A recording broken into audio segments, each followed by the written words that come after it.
Zane Grey's The Riders of the Purple Sage. Chapter 12. The Invisible Hand. Jane received a letter from Bishop Dyer, not in his own handwriting, which stated that the abrupt termination of their interview had left him in some doubt as to her future conduct. A slight injury had incapacitated him from seeking another meeting at present, the letter went on to say, and ended with a request which was virtually a command, that she call upon him at once. The reading of the letter acquainted Jane Withersteen with the fact that something within her had all but changed. She sent no reply to Bishop Dyer, nor did she go to see him. On Sunday she remained absent from the service for the second time in years, and though she did not actually suffer, there was a deadlock of feelings deep within her, and the waiting for a balance to fall on either side was almost as bad as suffering. She had a gloomy expectancy of untoward circumstances, and with it a keen-edged curiosity to watch developments. She had a half-formed conviction that her future conduct, as related to her churchmen, was beyond her control and would be governed by their attitude toward her. Something was changing in her, forming, waiting for decision to make it a real and fixed thing. She had told Lassiter that she felt helpless and lost in the fateful tangle of their lives, and now she feared that she was approaching the same chaotic condition of mind in regard to her religion. It appalled her to find that she questioned the phases of that religion. Absolute faith had been her serenity. Though leaving her faith unshaken, her serenity had been disturbed, and now it was broken by open war between her and her ministers. That something within her, a whisper which she had tried in vain to hush, had become a ringing voice, and it called to her to wait. She had transgressed no laws of God. Her churchmen, however, invested with the power and the glory of a wonderful creed, however they sat in inexorable judgment of her, must now practice toward her the simple, common, Christian virtue they professed to preach. Do unto others as you would have others do unto you. Jane Withersteen, waiting in darkness of mind, remained faithful still, but it was darkness that must soon be pierced by light. If her faith were justified, if her churchmen were trying only to intimidate her, the fact would soon be manifest, as would their failure, and then she would redouble her zeal toward them and toward what had been the best work of her life, work for the welfare and happiness of those among whom she lived, Mormon and Gentile alike. If that secret, intangible power closed its coils round her again, if that great invisible hand moved here and there and everywhere, slowly paralyzing her with its mystery and its inconceivable sway over her affairs, then she would know beyond doubt that it was not chance, nor jealousy, nor intimidation, nor ministerial wrath at her revolt, but a cold and calculating policy thought out long before she was born, a dark, immutable will of whose empire she and all that was hers was but an atom. Then might come her ruin. Then might come her fall into black storm. Yet she would rise again, and to the light. God would be merciful to a driven woman who had lost her way. A week passed. Little Fay played and prattled and pulled at Lassiter's big black guns. The rider came to Withersteen House oftener than ever. Jane saw a change in him, though it did not relate to his kindness and gentleness. He was quieter and more thoughtful. While playing with Fay or conversing with Jane, he seemed to be possessed of another self that watched with cool, roving eyes, that listened always as if the murmuring amber stream brought messages and the moving leaves whispered something. Lassiter never rolled bells out into the court any more, nor did he come by the lane or the paths. When he appeared, it was suddenly and noiselessly out of the dark shadow of the grove. I left Bells out in the sage, he said one day at the end of that week. I must carry water to him. Why not let him drink at the trough or here?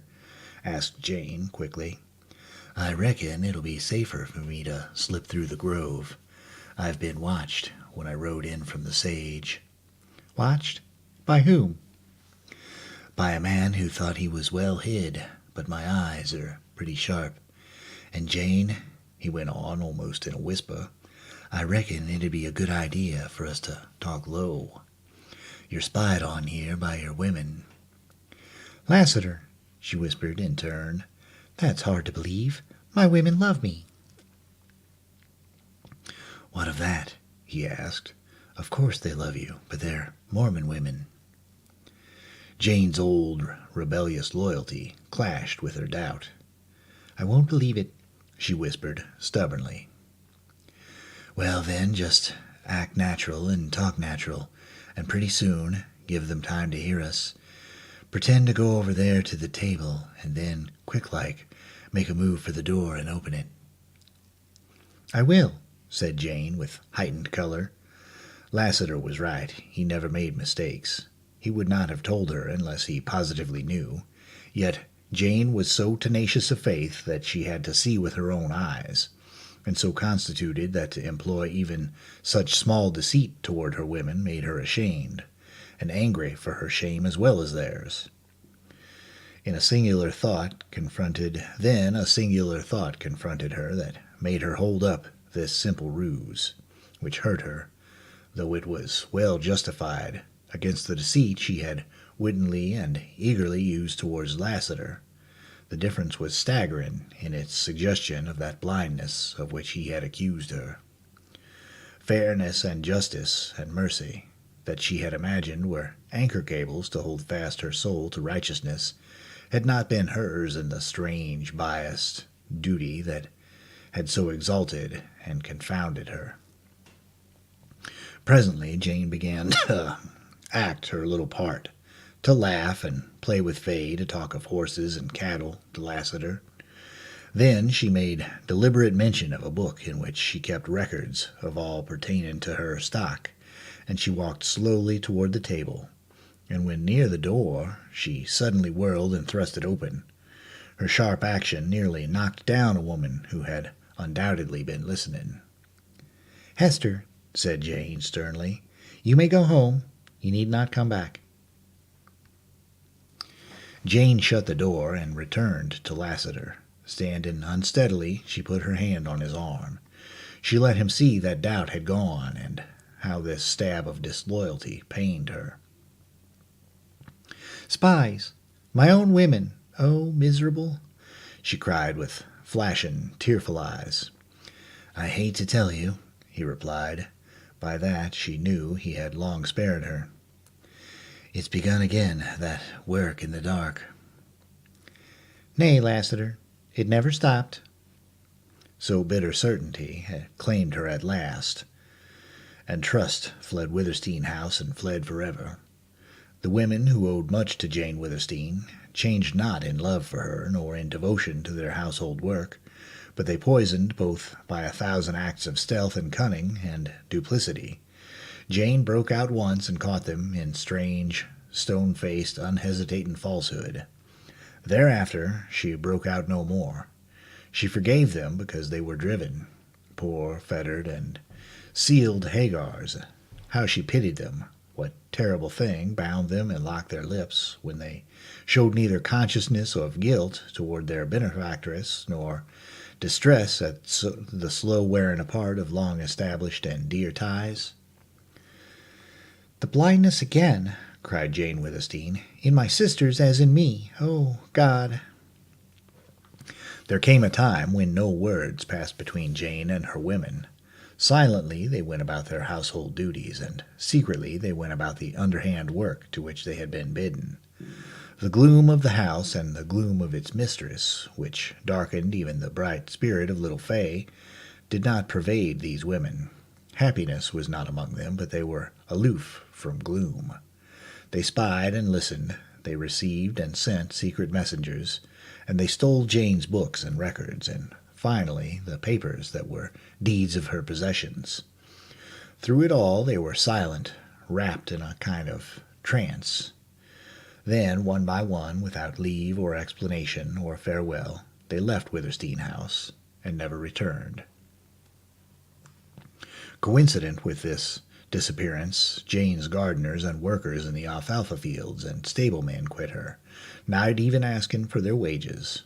Of all her Mormon employees about the great ranch, only Jerd remained.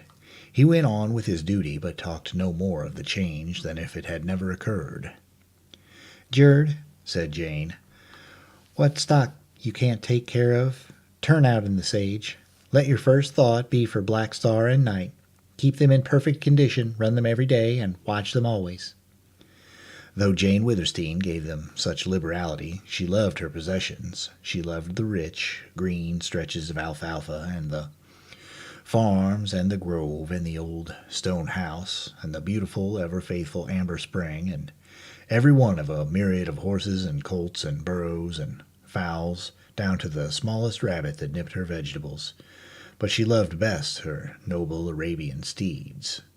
In common with all riders of the upland sage, Jane cherished two material things: the cold, sweet brown water that made life possible in the wilderness, and the horses, which were a part of that life. When Lassiter asked her what Lassiter would be without his guns, he was assuming that his horse was part of himself. So Jane loved Black Star and Night because it was her nature to love all beautiful creatures, perhaps all living things. And then she loved them because she herself was of the sage, and in her had been born and bred the rider's instinct to rely on his four-footed brother. And when Jane gave Jerd the order to keep her favorites trained down to the day, it was a half-conscious admission that presaged a time when she would need her fleet horses. Jane had now, however, no leisure to brood over the coils that were closing around her. Mrs. Larkin grew weaker as the August days began. She required constant care. There was little Fay to look after, and such household work as was imperative. Lassiter put Bells in the stable with the other racers and directed his efforts to a closer attendance upon Jane. She welcomed the change. He was always at hand to help, and it was her fortune to learn that his boast of being awkward around women had its root in humility and was not true. His great brown hands were skilled in a multiplicity of ways which a woman might have envied. He shared Jane's work and was of especial help in her nursing Mrs. Larkin. The woman suffered most at night, and this often broke Jane's rest. So it came about that Lassiter would stay by Mrs. Larkin during the day when she needed care, and Jane would make up the sleep she lost in night watches. Mrs. Larkin at once took kindly to the gentle Lassiter, and, without ever asking who or what he was, praised him to Jane. "He's a good man and loves children," she said. How sad to hear this truth spoken of a man whom Jane thought lost beyond all redemption. Yet ever and ever Lassiter towered above her, and behind or through his black, sinister figure shone something luminous that strangely affected Jane. Good and evil began to seem incomprehensibly blended in her judgment. It was her belief that evil could not come forth from good, yet here was a murderer who dwarfed in gentleness, patience, and love any man she had ever known. She had almost lost track of her more outside concerns when, early one morning, Judkins presented himself before her in the courtyard. Thin, hard, burnt, bearded, with the dust and sage thick on him, with his leather wristbands shining from use and his boots worn through on the stirrup side, he looked the rider of riders. He wore 2 guns and carried a Winchester. Jane greeted him with surprise and warmth, set meat and bread and drink before him, and called Lassiter out to see him. The men exchanged glances, and the meaning of Lassiter's keen inquiry and Judkins's bold reply, both unspoken, was not lost upon Jane. "Where's your hoss?" asked Lassiter aloud. "Left him down the slope," answered Judkins.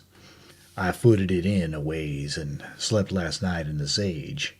I went to the place you told me you most always slept, but didn't strike you. I moved up some near the spring, and now I go there nights. Judkins, the white herd? Jane queried hurriedly. Miss Withersteen, I may proud to say I've not lost a steer. For a good while after that stampede Lassiter milled we had no trouble.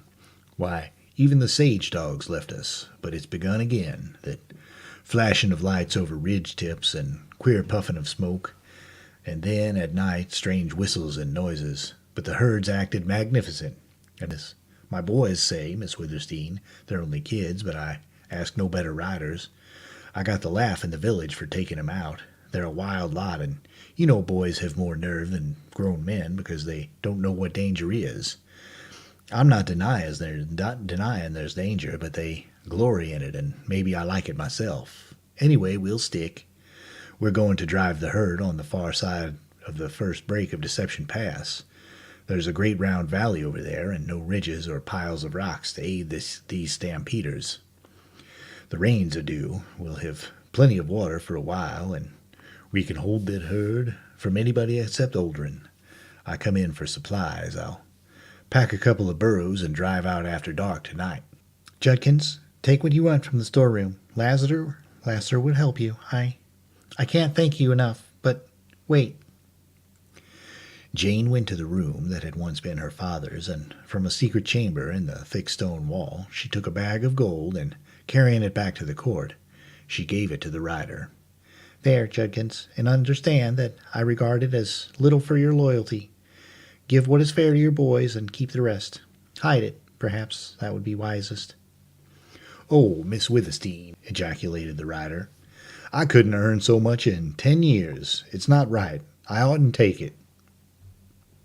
Judkins, you know I'm a rich woman. I tell you I've few faithful friends. I've fallen upon evil days. God only knows what will become of me and mine, so take the gold. She smiled in understanding of his speechless gratitude and left him with Lassiter. Presently she heard him speaking low at first, then in louder accents emphasized by the thumping of his rifle on the stones. As infernal a job as even you, Lassiter, ever heard of. Why, son, was Lassiter's reply, this break-in of Miss Withersteen may seem bad to you, but it ain't bad yet. Some of these wall-eyed fellers who look just as if they was walking in the shadow of Christ himself, right down the sunny road, now they can think of things and do things that are really hell-bent. Jane covered her ears and ran to her own room, and there, like caged lioness, she paced to and fro till the coming of little Fay reversed her dark thoughts. The following day, a warm and muggy one, threatening rain, while Jane was resting in the court, a horseman clattered through the grove and up to the hitching rack. He leapt off and approached Jane with the manner of a man determined to execute difficult mission, yet fearful of its reception. In the gaunt, wiry figure and the lean, brown face, Jane recognized one of her Mormon riders, Blake. It was he of whom Judkins had long since spoken. Of all the riders ever in her employ, Blake owed her the most, and as he stepped before her, removing his hat and making manly efforts to subdue his emotion, he showed that he remembered. Miss Withersteen, Mother's dead, he said. Oh, Blake, exclaimed Jane, and she could say no more. She died free of pain in the end, and she's buried, resting at last, thank God. I've come to ride for you again, if you'll have me. Don't think I mentioned Mother to get your sympathy. When she was living and your riders quit, I had to also. I was afraid of what might be done. Said to her, Miss Withersteen, we can't talk of what's going on now. Blake, do you know? I know a great deal, you understand. My lips are shut, but without explanation or excuse I offer my services. I'm a Mormon, I hope a good one, but there are some things. It's no use, Miss Withersteen. I can't say any more. What I'd like to, but will you take me back? Blake, you know what it means? I don't care. I'm sick of I'll show you a Mormon who'll be true to you. But Blake, how terribly you might suffer for that. Maybe. Aren't you suffering now? God knows indeed I am. Miss Withersteen, it's a liberty to take my part, so to speak. It's a liberty on my part to speak so, but I know you pretty well. I know you'll never give in. If I wouldn't if I were you, and I must. Something makes me tell you the worst is yet to come. That's all. I absolutely can't say more. Will you take me back? Let me ride for you. Show everybody what I mean. Blake, it makes me happy to hear you. How my riders hurt me when they quit. Jane felt the hot tears well to her eyes and splashed down upon her hands. I thought so much of them, tried so hard to be good to them, and not one was true. You've made it easy to forgive. Perhaps many of them really feel as you do, but dare not return to me. Still, Blake, I hesitate to take you back, yet I want you so much. Do it, then, if you're going to make your life a lesson to Mormon women. Let me make mine a lesson to the men. Right is right. I believe in you, and here's my life to prove it. You hint it may mean your life, Jane said, breathless and low. We won't speak of that. I want to come back. I want to do what every rider aches in his secret heart to do for you. Miss Withersteen, I hoped it had not be necessary to tell you that my mother on her deathbed told me to have courage.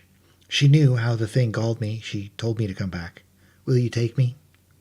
God bless you, Blake. Yes, I'll take you back. And will you accept gold for me? Miss Withersteen, I just gave Judkins a bag of gold. I'll give you one. If you will not take it, you must not come back. You might ride for me a few months, weeks, days till the storm breaks. Then you'd have nothing and be in disgrace with your people. We'll forearm you against poverty and me against endless regret. I'll give you gold, which you can hide, till some future time. Well, if it pleases you, replied Blake. But you know I never thought of pay. Now, Miss Withersteen, one more thing. I want to see this man Lassiter. Is he here? Yes, but Blake, what? Need you see him? Why? Jane asked, instantly worried. I can speak to him. Tell him about you. That won't do. I want to. I've got to tell him myself. Where is he? Lassiter is with Mrs. Larkin. She is ill. I'll call him.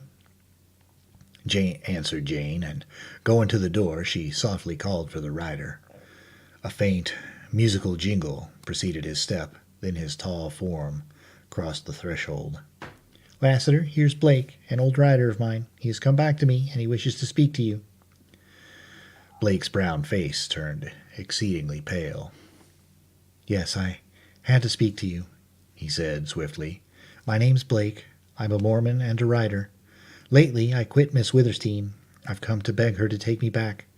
Now, I don't know you, but I know what you are. So I've this to say to your face.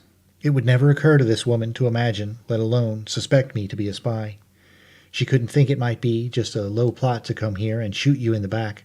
Jane Withersteen hasn't that kind of a mind. Well, I've not come for that. I want to help her, to pull a bridle along with Judkins and you.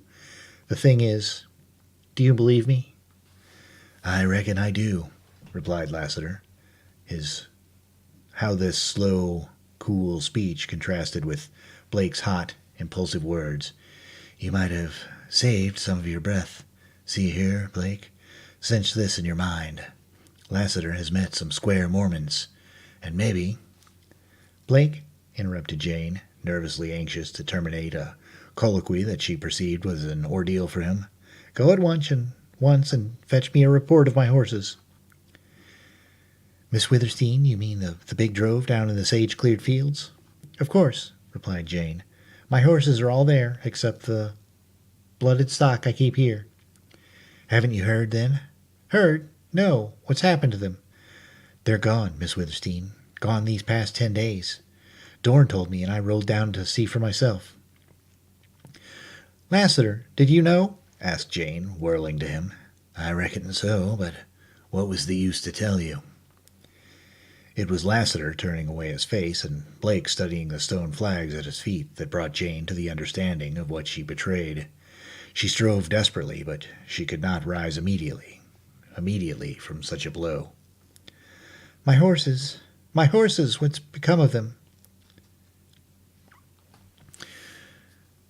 Dorn said the riders report another drive by Oldring, and I trailed the horses miles down the slope toward Deception Pass.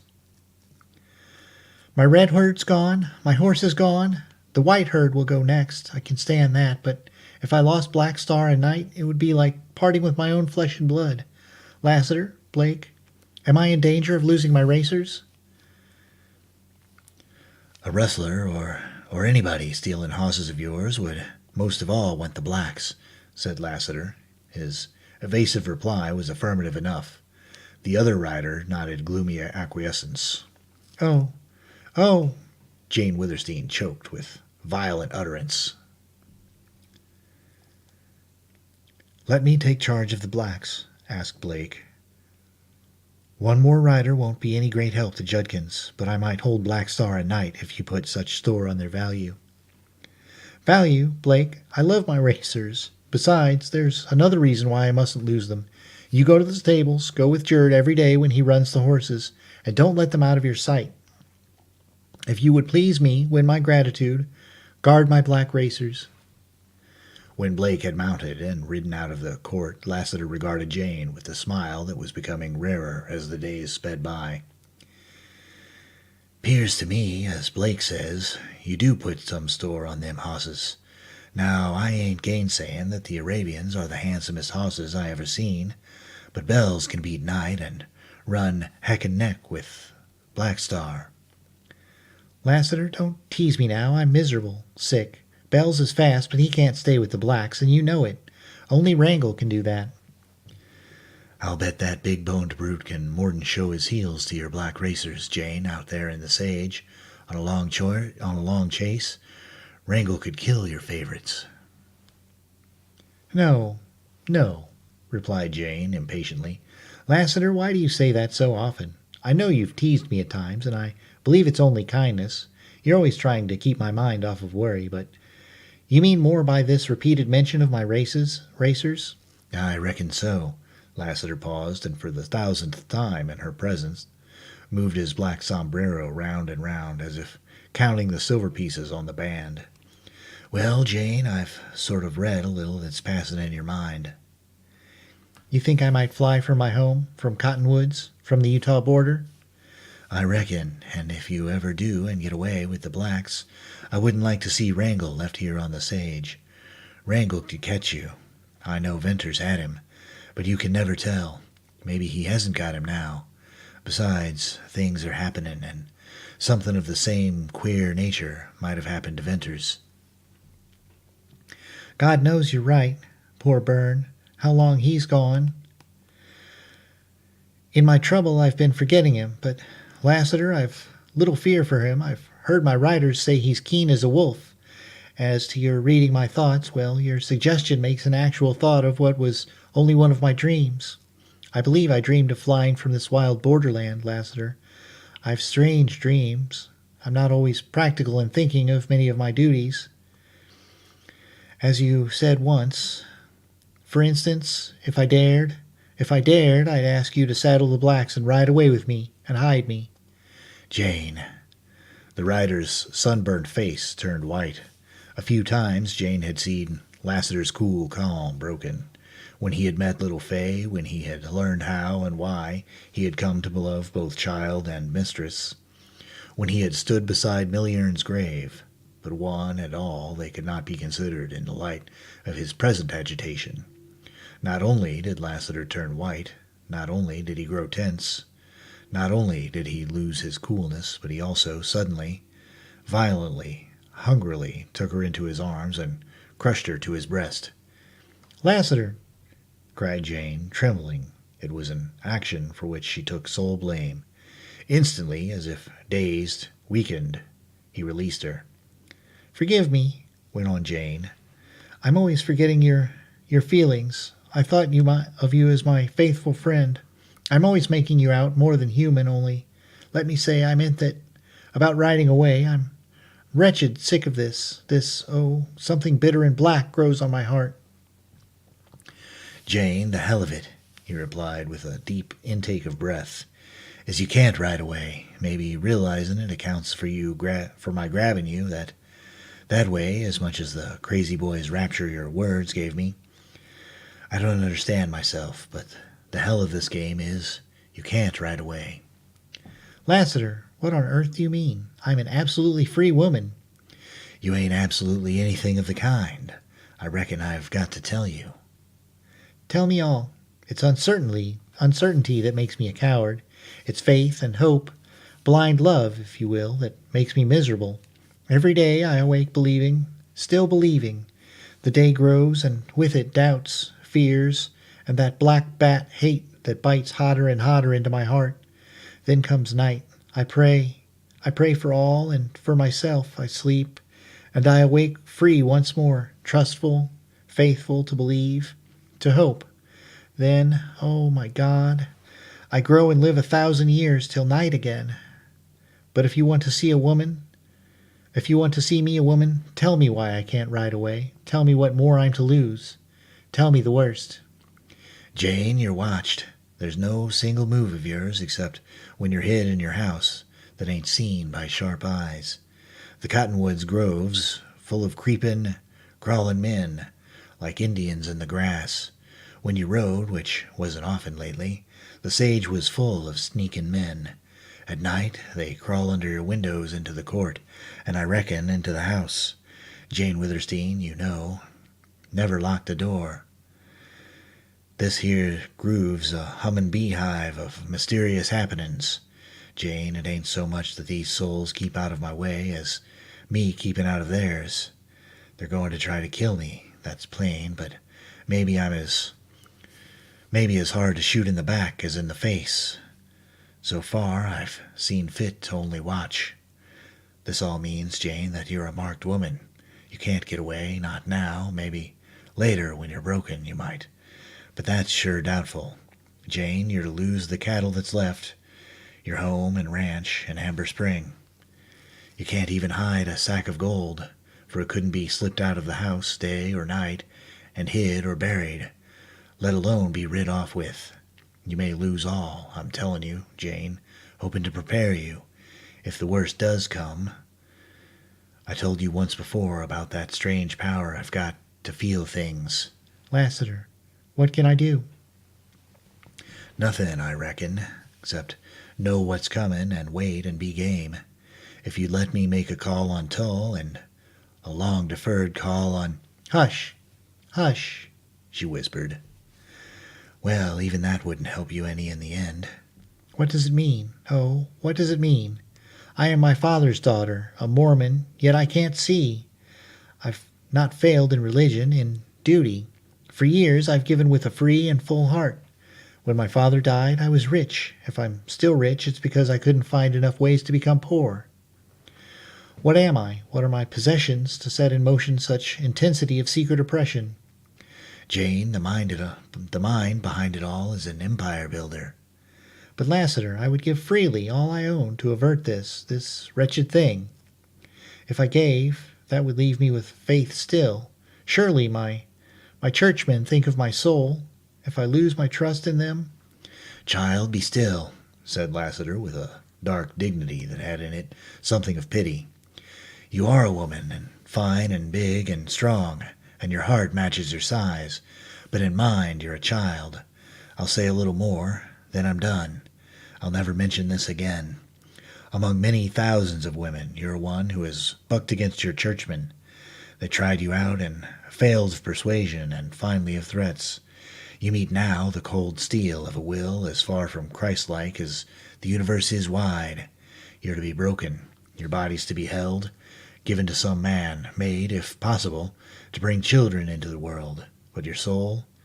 What do they care for your soul? Chapter 13. Solitude and Storm. In his hidden valley, Venters awakened from sleep, and his ears rang with innumerable melodies from full-throated mockingbirds, and his eyes opened wide upon the glorious golden shaft of sunlight shining through the great stone bridge. The circle of cliffs surrounding Surprise Valley lay shrouded in morning mist, a dim blue low down among the terraces, a creamy, moving cloud along the ramparts. The oak forest in the center was a plumed and tufted oval of gold. He saw Bess under the spruces. Upon her complete recovery of strength, she always rose with the dawn. At the moment, she was feeding the quail she had tamed, and she had begun to tame the mockingbirds.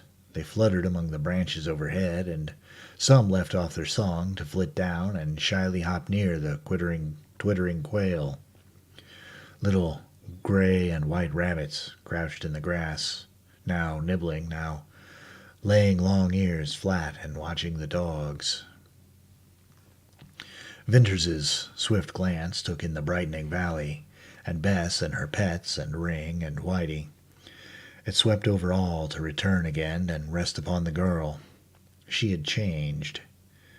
To the dark trousers and blouse she had added moccasins of her own make, but she no longer resembled a boy. No eye could have failed to mark the rounded contours of a woman. The change had been to grace and beauty. A glint of warm gold gleamed from her hair, and a tint of red shone in the clear dark brown of cheeks. The haunting sweetness of her lips and eyes, that earlier had been elusive, a promise, had become a living fact. She fitted harmoniously into that wonderful setting. She was like Surprise Valley, wild and beautiful. Venters leapt out of his cave to begin the day. He had postponed his journey to Cottonwoods until after the passing of the summer rains. The rains were due soon, but until their arrival and the necessity for his trip to the village, he sequestered in a far corner of mind all thought of peril, of his past life, and almost that of the present. It was enough to live. He did not want to know what lay hidden in the dim and distant future. Surprise Valley had enchanted him. In this home of the cliff dwellers there were peace and quiet and solitude, and another thing, wondrous as the golden morning shaft of sunlight, that he dared not ponder over long enough to understand. The solitude he had hated when alone, he had now come to love. He was assimilating something from this valley of gleams and shadows. From this strange girl he was assimilating more. The day at hand resembled many days gone before. As Venters had no tools with which to build or to till the terraces, he remained idle. Beyond the cooking of the simple fare there were no tasks, and as there were no tasks, there was no system.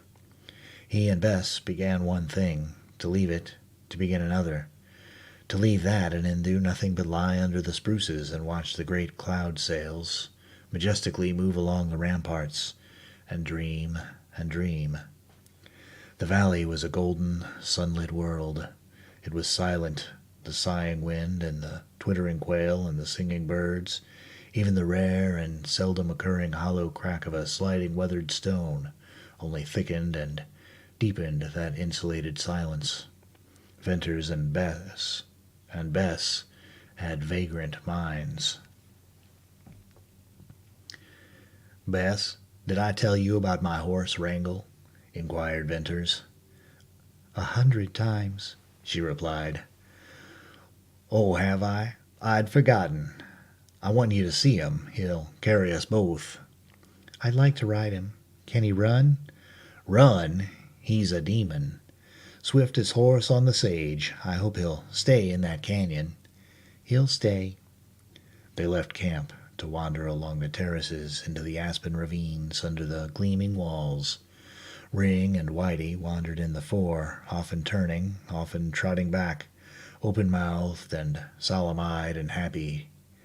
Venters lifted his gaze to the grand archway over the entrance to the valley, and Bess lifted hers to follow his, and both were silent. Sometimes the bridge held their attention for a long time. Today, a soaring eagle attracted them. "How he sails!" exclaimed Bess. "I wonder where his mate is." "She's at the nest. It's on the bridge in a crack near the top. I see her often. She's almost white." They wandered on down the terrace into the shady, sun-flecked forest. A brown bird fluttered crying from a bush. Bess peeped into the leaves.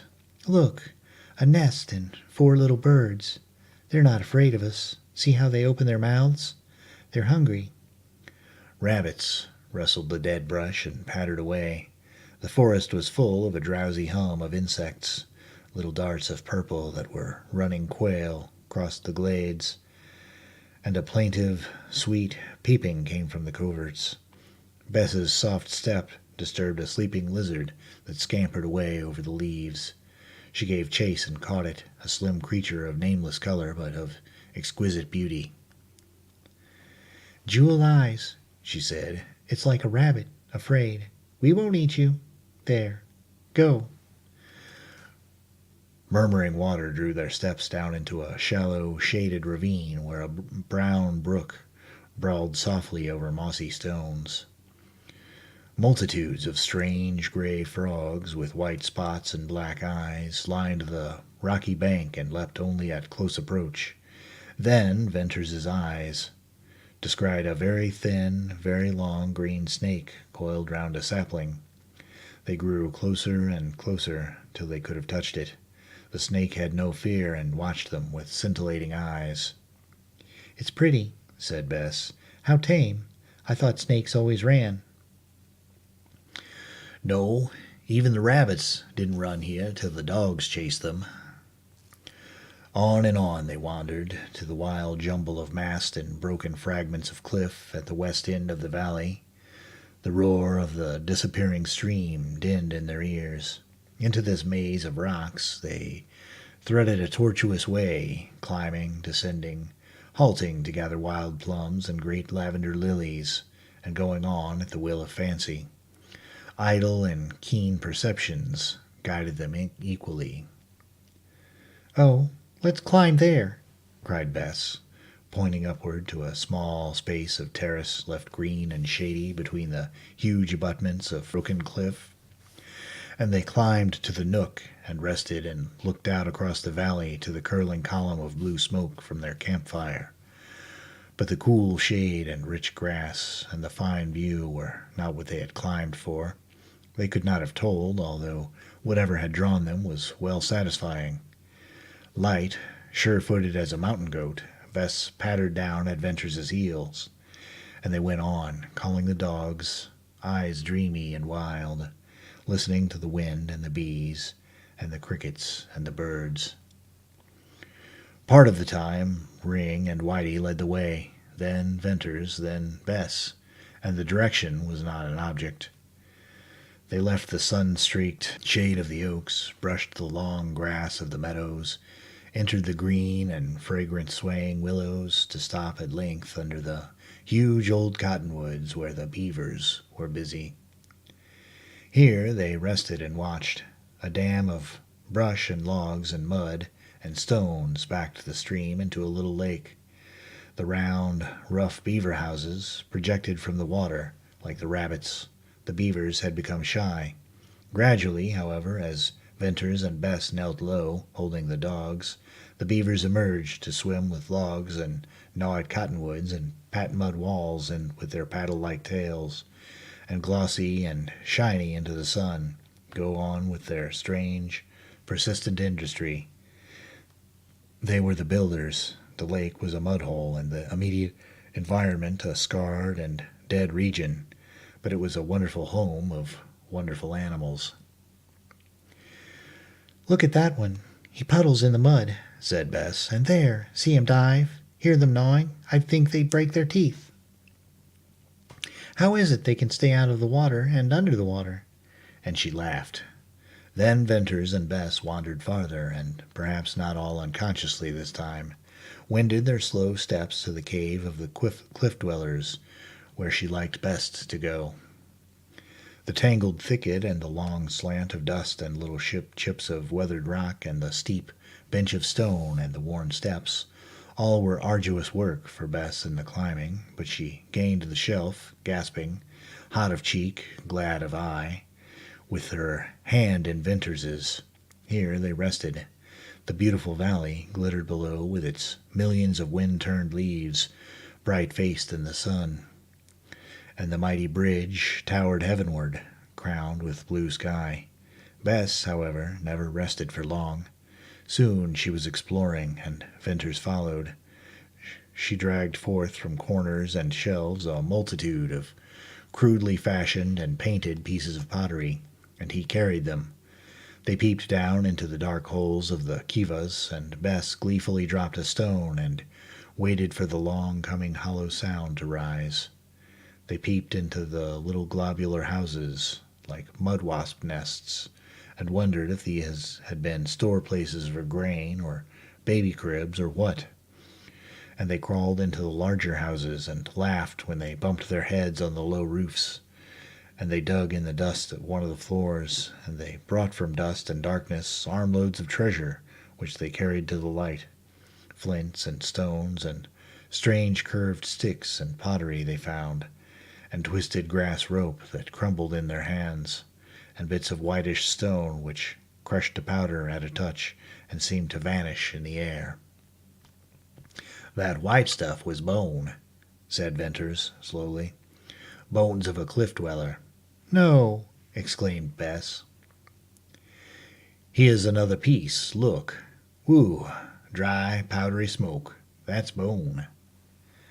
Then it was that Venters's primitive, childlike mood, like a savage's, seeing yet unthinking, gave way to the encroachment of civilized thought. The world had not been made for a single day's play or fancy or idle watching. The world was old. Nowhere could be gotten a better idea of its age than in this gigantic, silent tomb. The gray ashes in Venters's hand had once been bone of a human being like himself. The pale gloom of the cave had shadowed people long ago. He saw that Bess had received the same shock, could not in moments such as this escape her feeling, living, thinking destiny. "Bern, people have lived here," she said with wide, thoughtful eyes. "Yes," he replied. "How long ago?" 1,000 years and more. "What were they?" Cliff dwellers, men who had enemies and made their homes high out of reach. "They had to fight?" Yes. "They fought for what?" For life, for their homes, food, children, parents, for their women. "I don't know. Has the world changed any in 1,000 years?" I don't know. Perhaps a little. "Have men?" I hope so. I think so.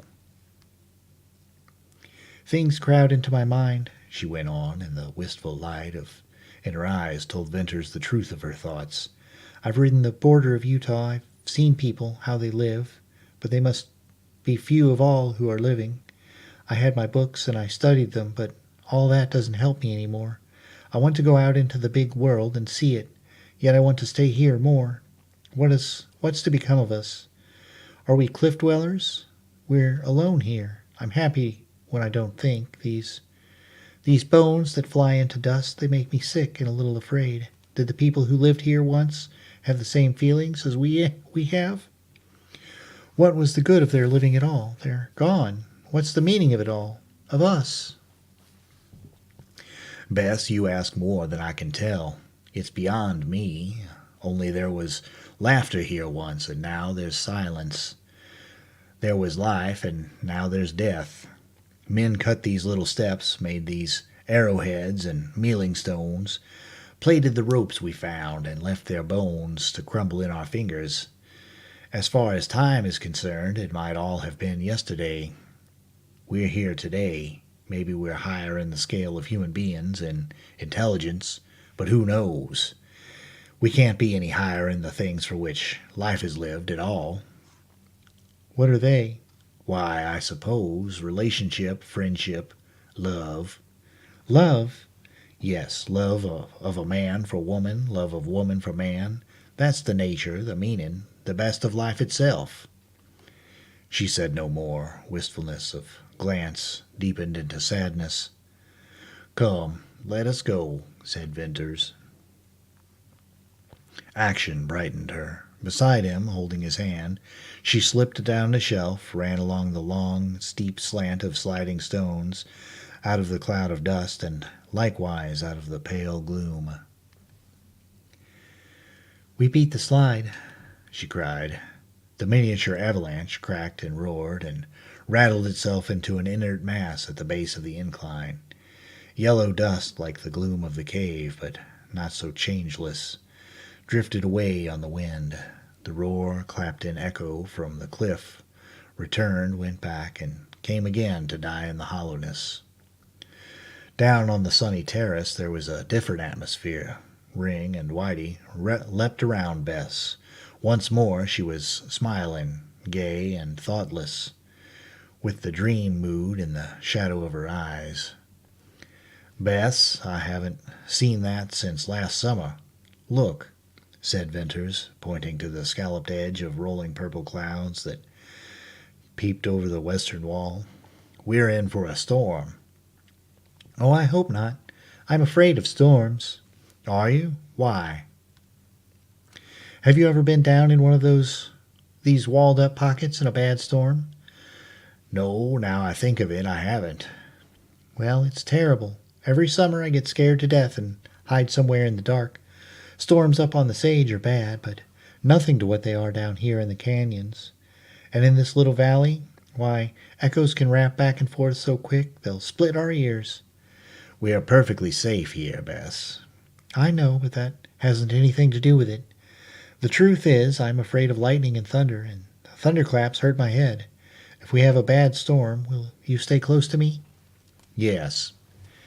When they got back to camp, the afternoon was closing, and it was exceedingly sultry.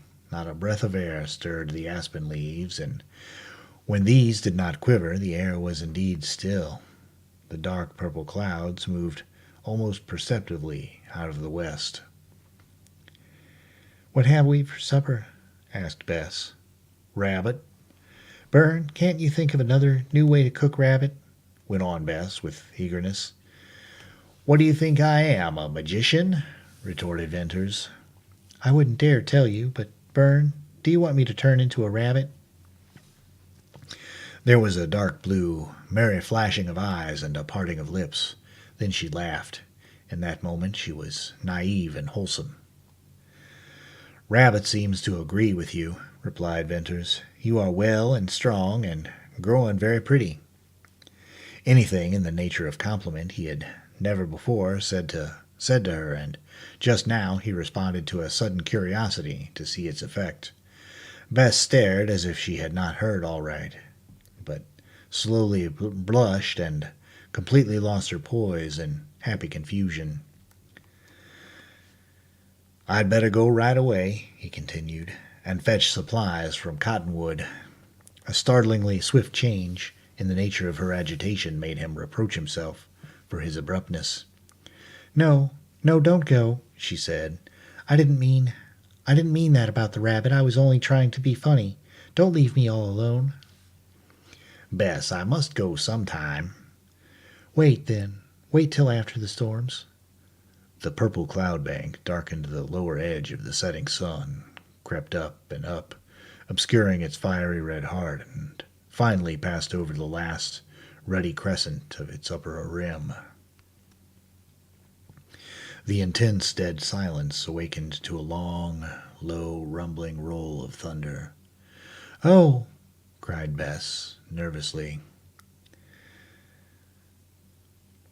"We've had big black clouds before this, without rain," said Venters, "but there's no doubt about that thunder. The storms are coming. I'm glad. Every rider on the Sage will hear that thunder with glad ears." Venters and Bess finished their simple meal and few tasks around the camp, then faced the open terrace, the valley, and the west to watch and await the approaching storm. It required keen vision to see any movement whatever in the purple clouds. By infinitesimal degrees the dark cloud line merged upward into the golden red haze of the afterglow of sunset. A shadow lengthened from under the western wall across the valley. As straight and rigid as steel rose the delicate spear-pointed silver spruces. The aspen leaves, by nature pendant and quivering, hung limp and heavy. No slender blade of grass moved. A gentle splashing of water came from the ravine. Then again, out from the west, sounded the low, dull, and rumbling roll of thunder. A wave, a ripple of light, a trembling and turning of the aspen leaves, like the approach of a breeze on the water, crossed the valley from the west, and the lull and the deadly stillness and the sultry air passed away on a cool wind. The night bird of the canyon, with clear and melancholy notes, announced the twilight, and from all along the cliffs rose the faint murmur and moan and mourn of the wind singing in the caves. The bank of clouds now swept hugely out of the western sky.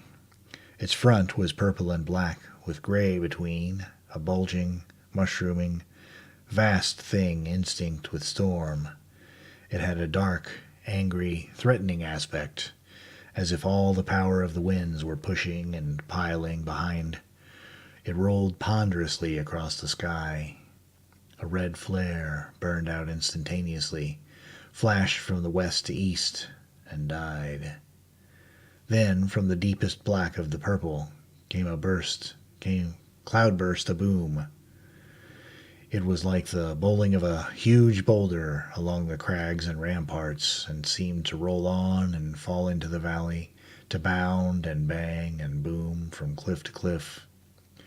"Oh," cried Bess with her hands over her ears, "what did I tell you?" "Why, Bess, be reasonable," said Venters. "I'm a coward." "Not quite that, I hope. It's strange you're afraid. I love a storm."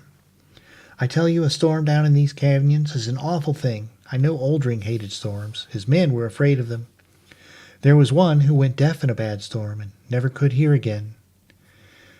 "Maybe I've lots to learn, Bess. I'll lose my guess if this storm isn't bad enough. We're going to have heavy wind first, then lightning and thunder, then the rain. Let's stay out as long as we can." The tips of the cottonwoods and the oaks waved to the east, and the rings of aspens along the terraces twinkled their myriad of bright faces in fleet and glancing gleam. A low roar rose from the leaves of the forest, and the spruces swished in the rising wind. It came in gusts, with light breezes between. As it increased in strength, the lulls shortened in length till there was a strong and steady blow all the time, and violent puffs at intervals, and sudden whirling currents. The clouds spread over the valley, rolling swiftly and low, and twilight faded into a sweeping darkness. Then the singing of the wind in the caves drowned the swift roar of rustling leaves. Then the song swelled to a moaning wail. Then the gathering power of the wind, the wail changed to a shriek. Steadily the wind strengthened, and constantly the strange sound changed. The last bit of blue sky yielded to the onsweep of clouds. Like angry surf, the pale gleams of gray amid the purple of that scudding front swept beyond the eastern rampart of the valley. The purple deepened to black. Broad sheets of lightning flared over the western wall. There were not yet any ropes or zigzag streaks darting down through the gathering darkness. The storm center was still beyond Surprise Valley. "Listen, listen," cried Bess with her lips close to Venters's ear. "You'll hear Oldring's knell." What's that?" "Oldring's knell. When the wind blows a gale in the caves, it makes what the rustlers call Oldring's knell. They believe it bodes his death. I think he believes it too. It's not like any sound on earth. It's beginning. Listen." The gale swooped down with a hollow, unearthly howl. It yelled and pealed and shrilled and shrieked. It was made up of 1,000 piercing cries. It was a rising and a moving sound. Beginning at the western break of the valley, it rushed along each gigantic cliff, whistling into the caves and cracks, to mount in power, to bellow a blast through the great stone bridge. Gone, as into an engulfing roar of surging waters, it seemed to shoot back and begin all over again. It was only wind, thought Venters. Here sped and shrieked the sculptor that carved out the wonderful caves in the bluffs. It was only a gale, but as Venters listened, as his ears became accustomed to the fury and strife, out of it all, or through it, or above it, pealed low and perfectly clear and persistently uniform, a strange sound that had no counterpart in all the sounds of the elements. It was not of earth or of life. It was the grief and agony of the gale, a knell of all upon which it blew.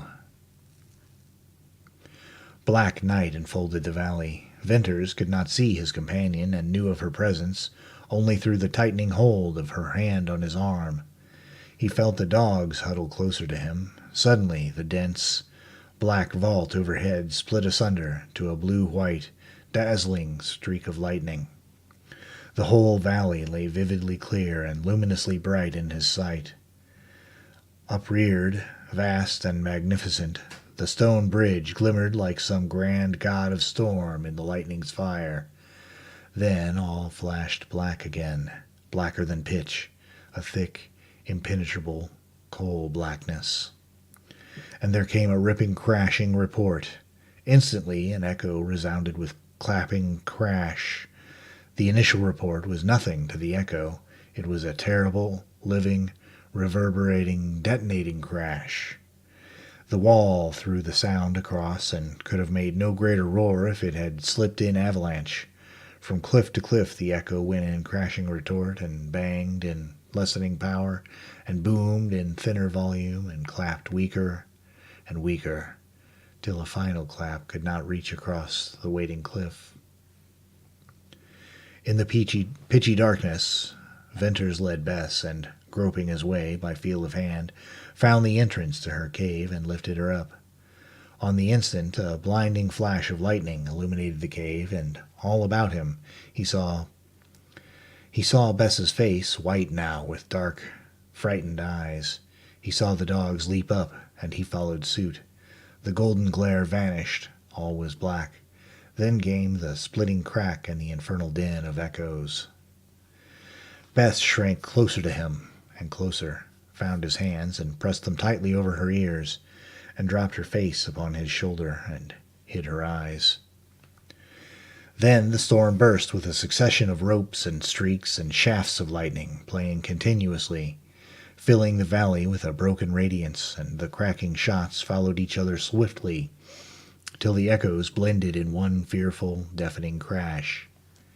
Venters looked out upon the beautiful valley, beautiful now as never before, mystic in its transparent, luminous gloom, weird in the quivering, golden haze of the lightning.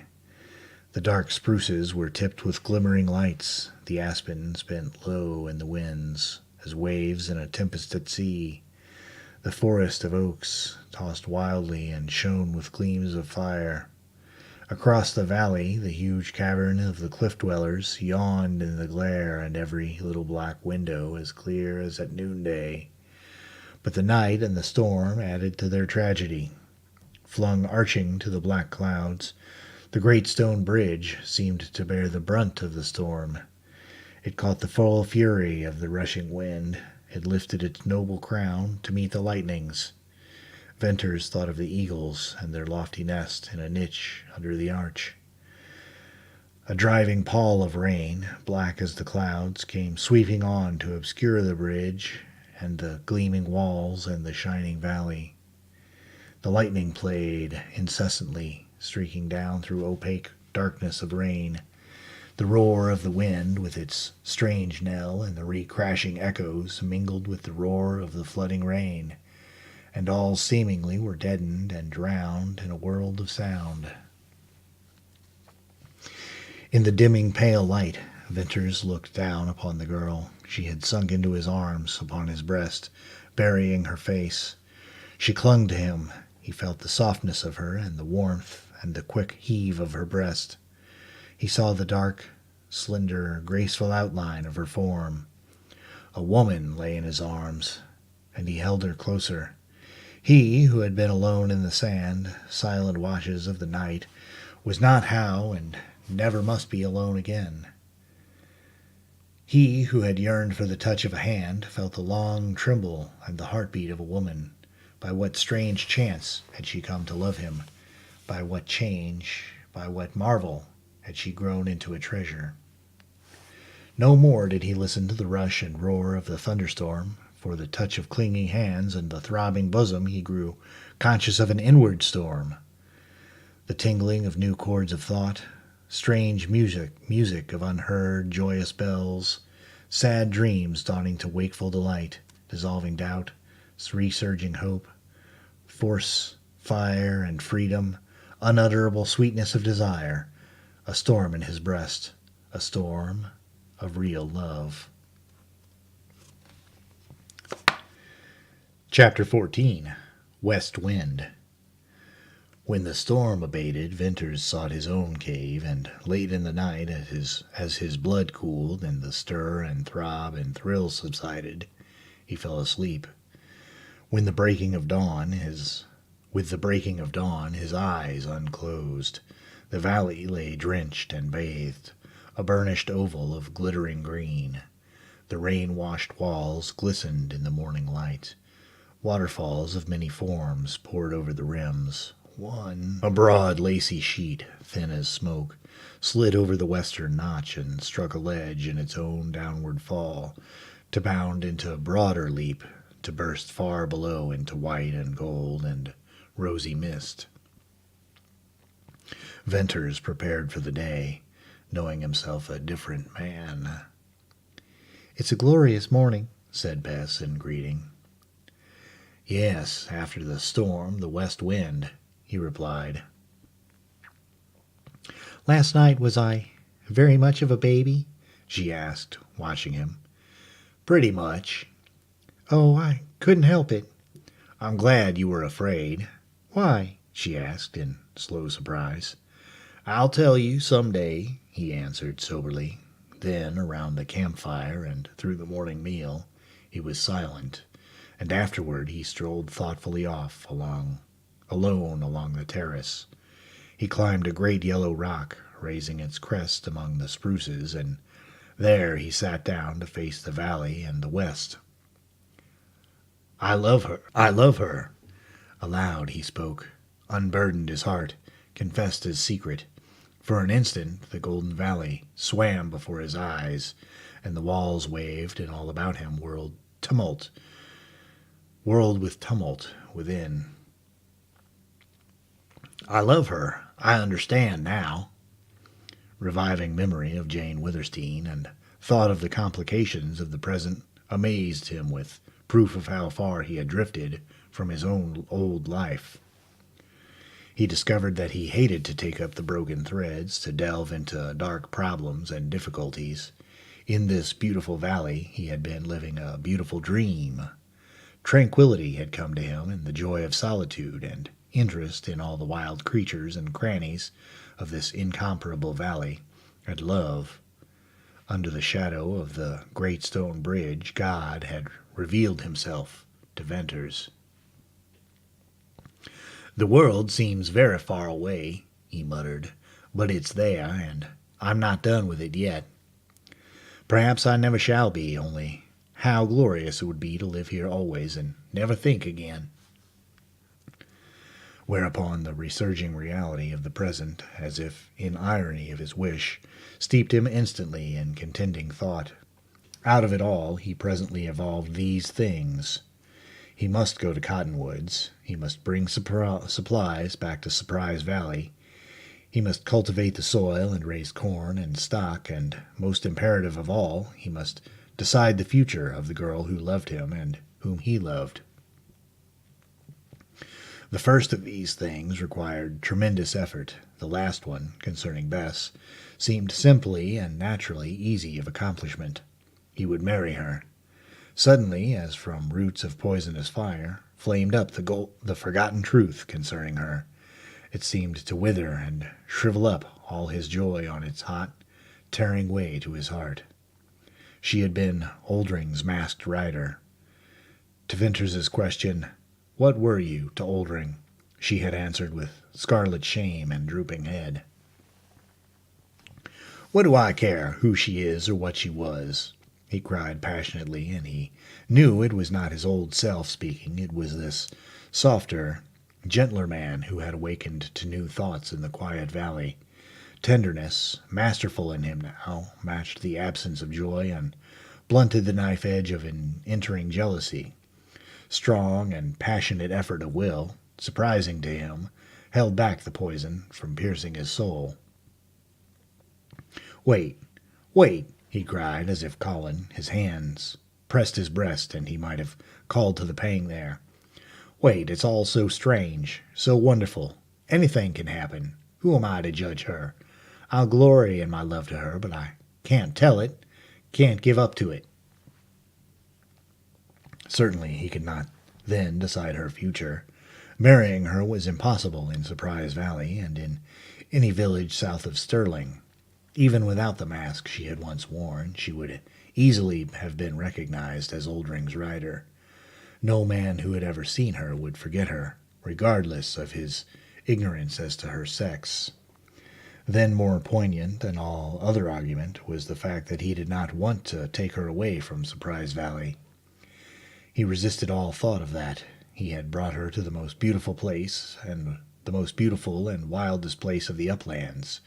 He had saved her, nursed her back to strength, watched her bloom as one of the valley lilies. He knew her life there to be pure and sweet. She belonged to him, and he loved her. Still, these were not all the reasons why he did not want to take her away. Where could they go? He feared the rustlers. He feared the riders. He feared the Mormons. And if he should ever succeed in getting Bess safely away from these immediate perils, he feared the sharp eyes of women and their tongues, the big outside world with its problems of existence. He must wait to decide her future, which, after all, was deciding his own. But between her future and his, something hung impending, like balancing rock, which waited darkly over the steep gorge, ready to close forever the outlet to Deception Pass. That nameless thing, as certain yet tangible as fate, must fall and close forever all doubts and fears of the future. "I've dreamed," muttered Venters as he rose. "Well, why not? To dream is happiness. But let me just once see this clearly, wholly. Then I can go on dreaming till the thing falls. I've got to tell Jane Withersteen. I've dangerous trips to take. I've work here to make comfort for this girl. She's mine. I'll fight to keep her safe from that old life. I've already seen her forget it. I love her, and if a beast ever rises in me, I'll burn my hand off before I lay it on her with shameful intent. And by God, sooner or later, I'll kill the man who hid her and kept her in Deception Pass." As he spoke, the west wind softly blew in his face. It seemed to soothe his passion.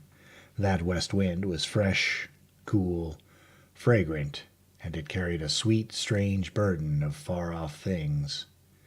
Tidings of life in other climes, of sunshine asleep on other walls, of other places where reigned peace. It carried, too, sad truth of human hearts and mystery, of promise and hope unquenchable. Surprise Valley was only a little niche in the wide world whence blew that burdened wind.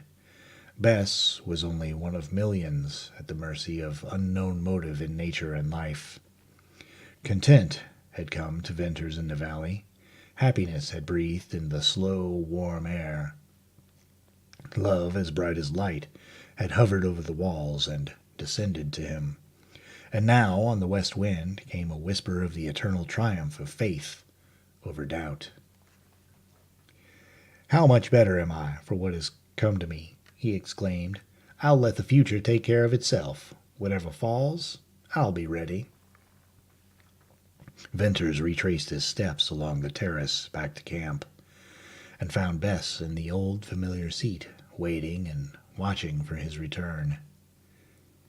"I went off by myself to think a little," he explained. "You never looked that way before. What is it?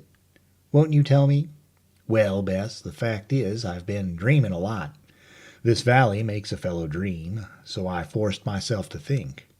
We can't live this way much longer. Soon I'll simply have to go to Cottonwoods. We need a whole pack train of supplies I can get. Can you go safely? She interrupted. Why, I'm sure of it. I'll ride through the pass at night. I haven't any fear that Wrangle isn't where I left him. And once on him, Bess, just wait till you see that horse. Oh, I want to see him, to ride him, but Bern, this is what troubles me, she said. Will you come back? Give me 4 days. If I'm not back in 4 days, you'll know I'm dead. For only that shall keep me. Oh. Bess, I'll come back.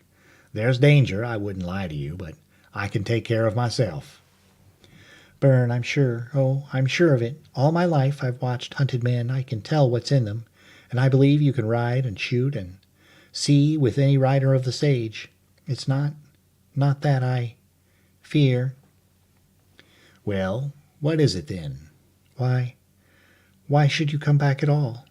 I couldn't leave you here alone. You might change your mind when you get to the village among old friends.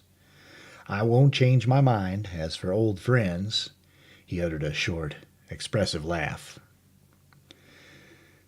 Then there must be a woman? Dark red mantled the clear tan of temple and cheek and neck. Her eyes were eyes of shame, upheld a long moment by intense, straining search for the verification of her fear. Suddenly they drooped. Her head fell to her knees, her hands flew to her hot cheeks. Bess, look here, said Venters, with a sharpness due to the violence with which he checked his quick, surging emotion. As if compelled against her will, answering to an irresistible voice, Bess raised her head, looked at him with sad, dark eyes, and tried to whisper with tremulous lips. There's no woman, went on Venters, deliberately holding her glance with his, nothing on earth, barring the chances of life, can keep me away. Her face flashed and flushed with the glow of a leaping joy, but like the vanishing of a gleam, it disappeared, to leave her as he had never beheld her. I am nothing. I am lost. I am nameless. Do you want me to come back? He asked with sudden stern coldness. Maybe you want to go back to Oldring. That brought her erect, trembling and ashy pale, with dark, proud eyes and mute lips refuting his insinuation. Bess, I beg your pardon. I shouldn't have said that. But you angered me. I intend to work, to make a home for you here, to be a brother to you as long as you ever need me. And you must forget what you are, and be happy. When you remember that old life, you are bitter, and it hurts me. I was happy. I shall be very happy. Oh, you're so good that it kills me. If I think... I can't believe it. I grow sick with wondering why. I'm only...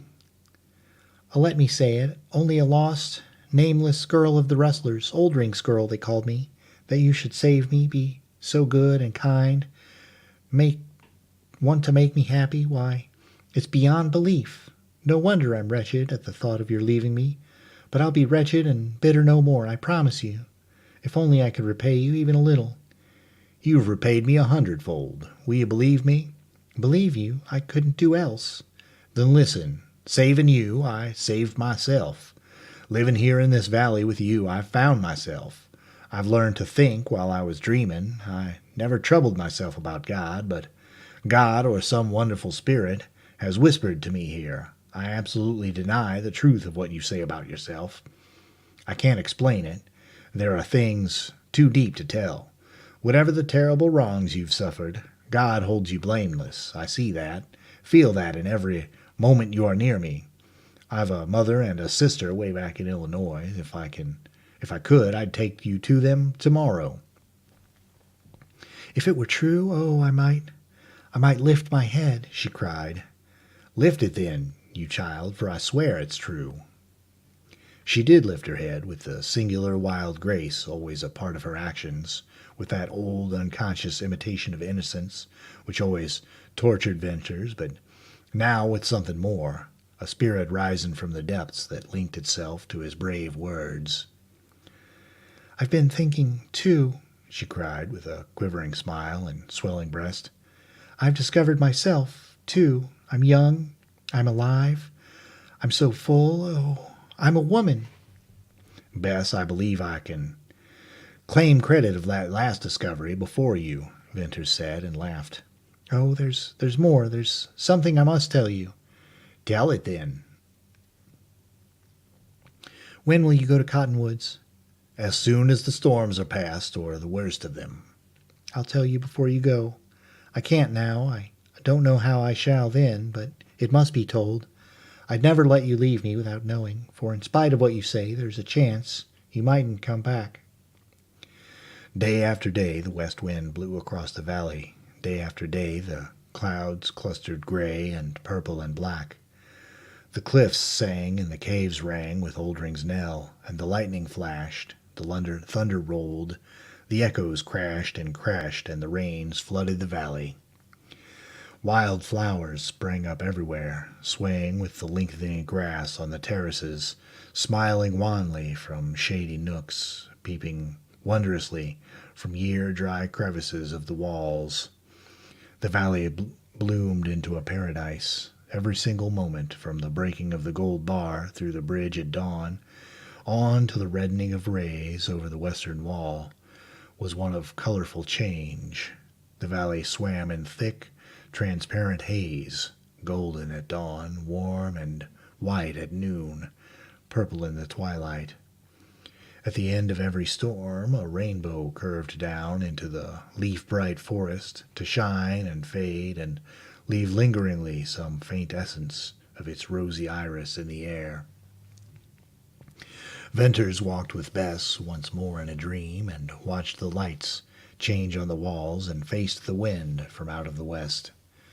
Always it brought softly to him strange, sweet tidings of far-off things.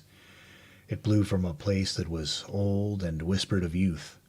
It blew down the grooves of time. It brought a story of the passing hours. It breathed low of fighting men and praying women. It sang clearly the song of love. That ever was the burden of its tidings. Youth in the shady woods, waders through the wet meadows, boy and girl at the hedgerow stile, bathers in the blooming surf. Sweet, idle hours on grassy, windy hills, long strolls down moonlit lanes. Everywhere in far-off lands, fingers locked and bursting hearts and longing lips, from all the world tidings of unquenchable love. Often in these hours of dreams he watched the girl and asked himself of what she was dreaming. For the changing light of the valley reflected its gleam and its color and its meaning in the changing light of her eyes. He saw in them infinitely more than he saw in his dreams. He saw thought and soul and nature, strong vision of life, all tidings, and the west wind blew from distance and age. He found deep in those dark blue depths, and found them mysteries unsolved. Under their wistful shadow he softened, and in the softening felt himself grow a sadder, a wiser, and a better man.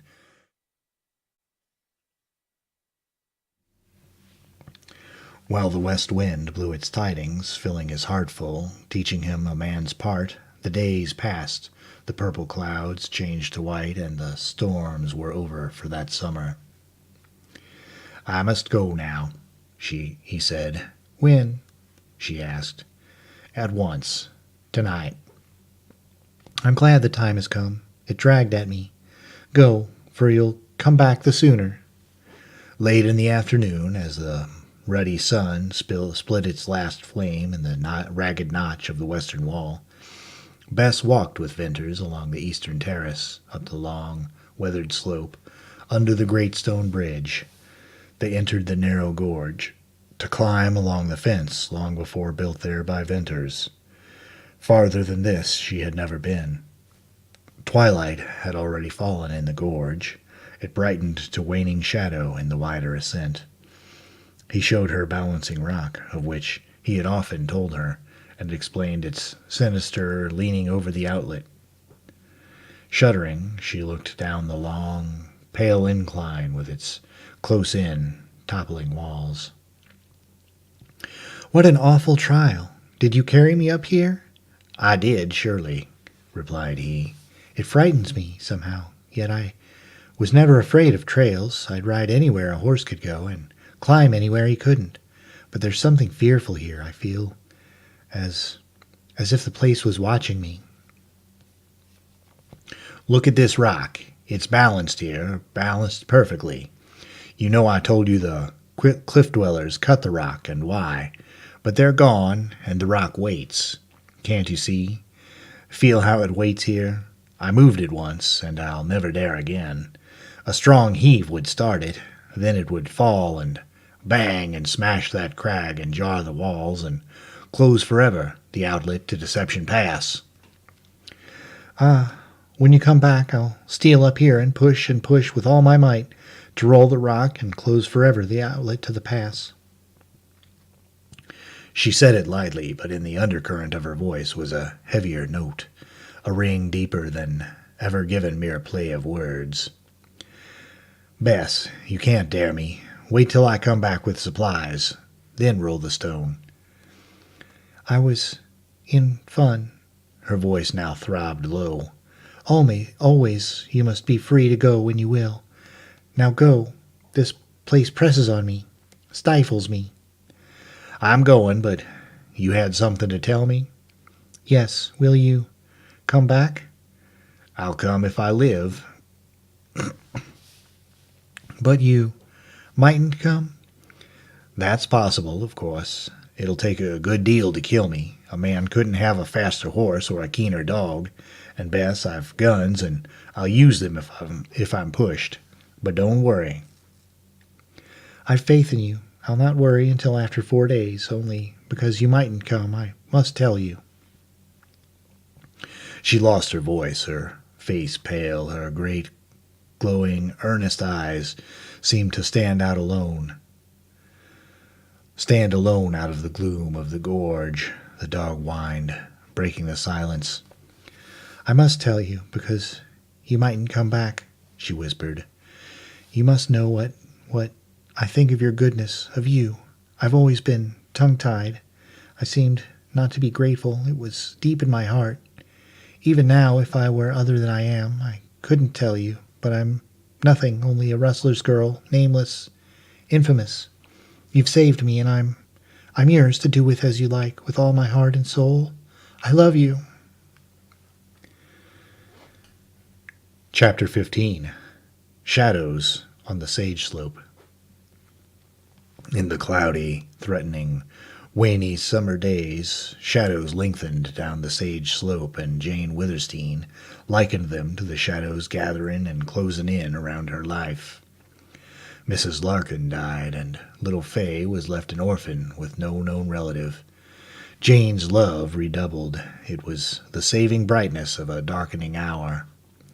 Fay turned now to Jane in childish worship, and Jane, at last, found full expression for the mother-longing in her heart. Upon Lassiter, too, Mrs. Larkin's death had some subtle reaction. Before, he had often, without explanation, advised Jane to send Fay back to any Gentile family that would take her in. Passionately and reproachfully and wonderingly, Jane had refused even to entertain such an idea, and now Lassiter never advised it again, grew sadder and quieter in his contemplation of the child, and infinitely more gentle and loving. Sometimes Jane had a cold, inexplicable sensation of dread when he saw Lassiter watching Fay. What did the rider see in the future? Why did he, day by day, grow more silent, calmer, cooler, yet sadder in prophetic assurance of something to be? No doubt, Jane thought, the rider, in his almost superhuman power of foresight, saw behind the horizon the dark, lengthening shadows that were soon to crowd and gloom over him and little Fay. Jane Witherstein awaited the long-deferred breaking of the storm with a courage and embittered calm that had come to her in her extremity. Hope had not died. Doubt and fear, subservient to her will, no longer gave her sleepless nights and tortured days. Love remained. All that she had loved, she now loved the more. She seemed to feel that she was defiantly flinging the wealth of her love in the face of misfortune and of hate. No day passed but she prayed for all, and most fervently for her enemies. It troubled her that she had lost, or had never gained, the whole control of her mind. In some measure, reason and wisdom and decision were locked in a chamber of her brain, awaiting a key. Power to think of some things was taken from her. Meanwhile, abiding a day of judgment, she fought ceaselessly to deny the bitter drops in her cup, to tear back the intangibly slow growth of a hot, corrosive lichen eating into her heart. On the morning of August 10th, Jane, while waiting in the court for Lassiter, heard a clear, ringing report of a rifle. It came from the grove, somewhere toward the corrals. Jane glanced out in alarm. The day was dull, windless, soundless. The leaves of the cottonwoods drooped as if they had foretold the doom of the Witherstein house, and were now ready to die and drop and decay. Never had Jane seen such shade. She pondered on the meaning of the report. Revolver shots had of late cracked from different parts of the grove, spies taking snapshots at Lassiter from a cowardly distance. But a rifle report meant more. Riders seldom used rifles. Judkin's inventors were the exceptions, she called to mind. Had the men who hounded her, hidden in her grove, taken the rifle to rid her of Lassiter, her last friend? It was probable. It was likely. And she did not share his cool assumption that his death would never come at the hands of a Mormon.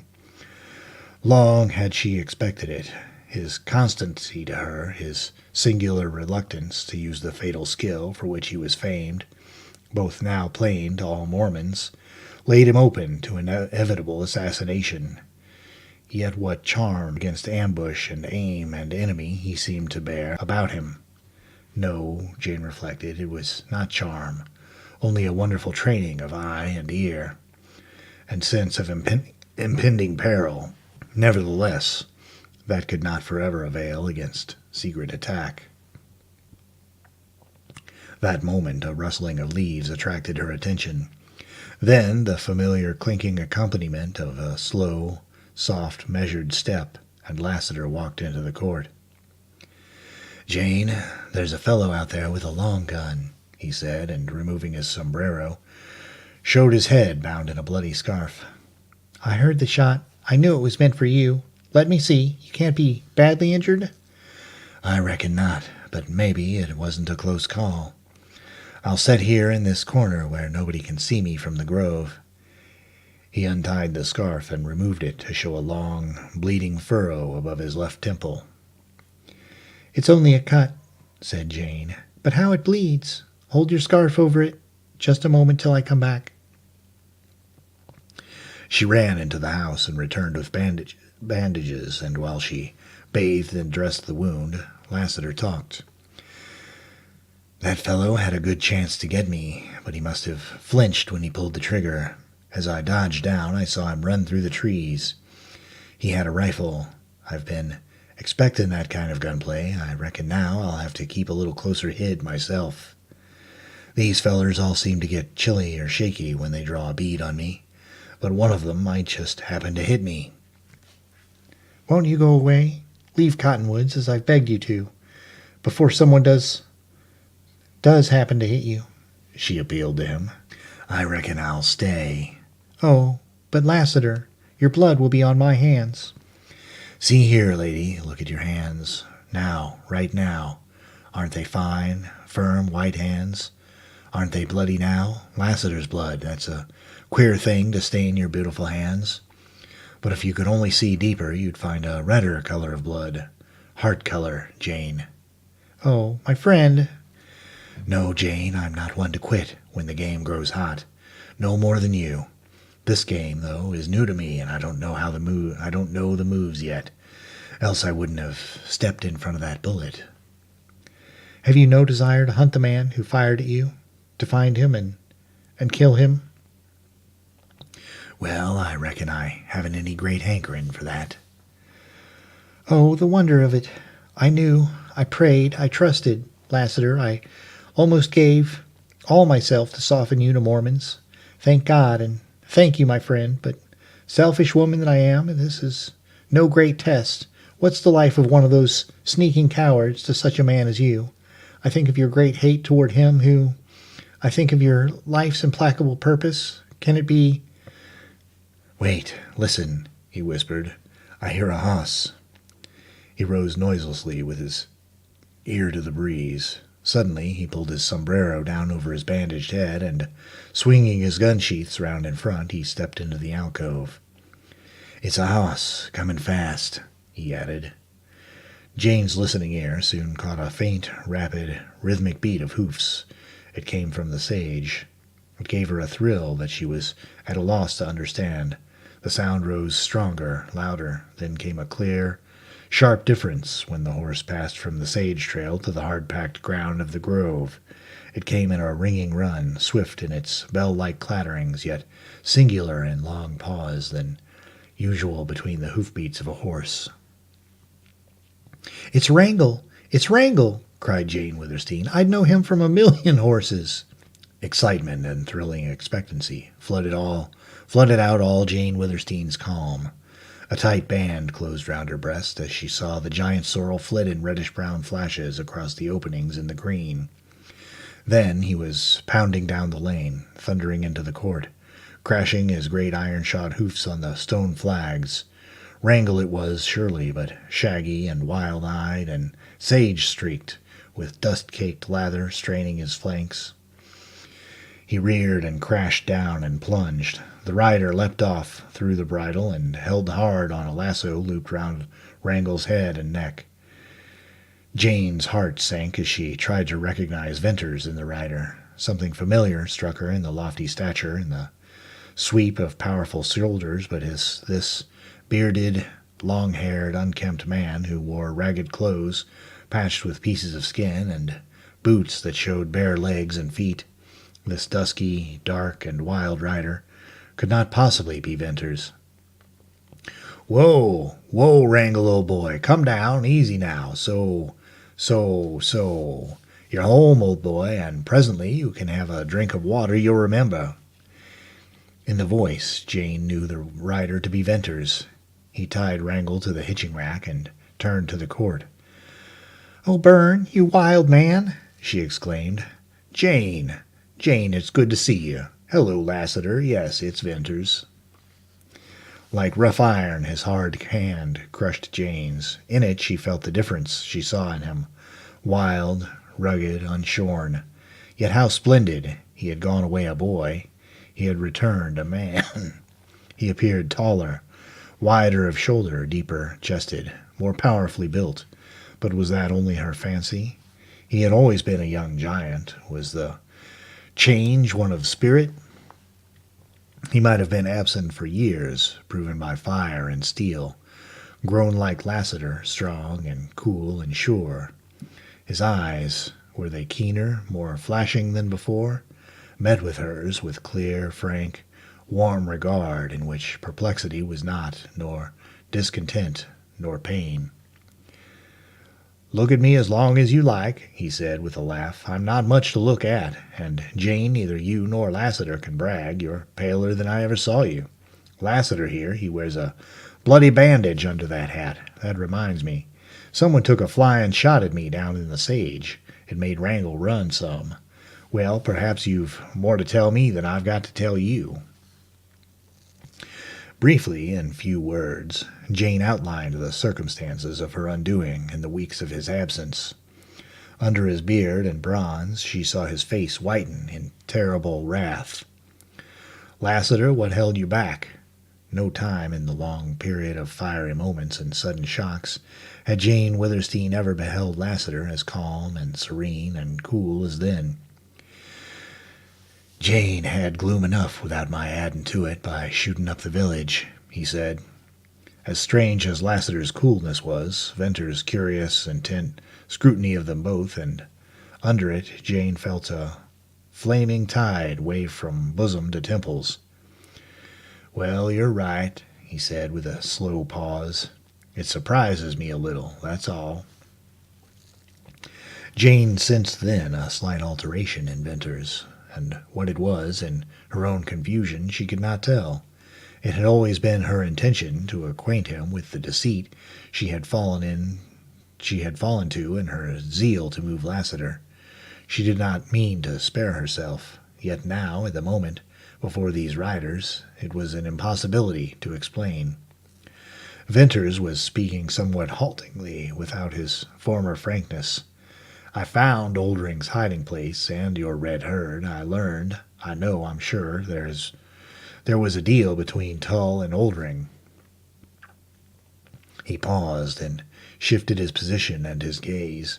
He looked as if he wanted to say something that he found beyond him. Sorrow and pity and shame seemed to contend for mastery over him.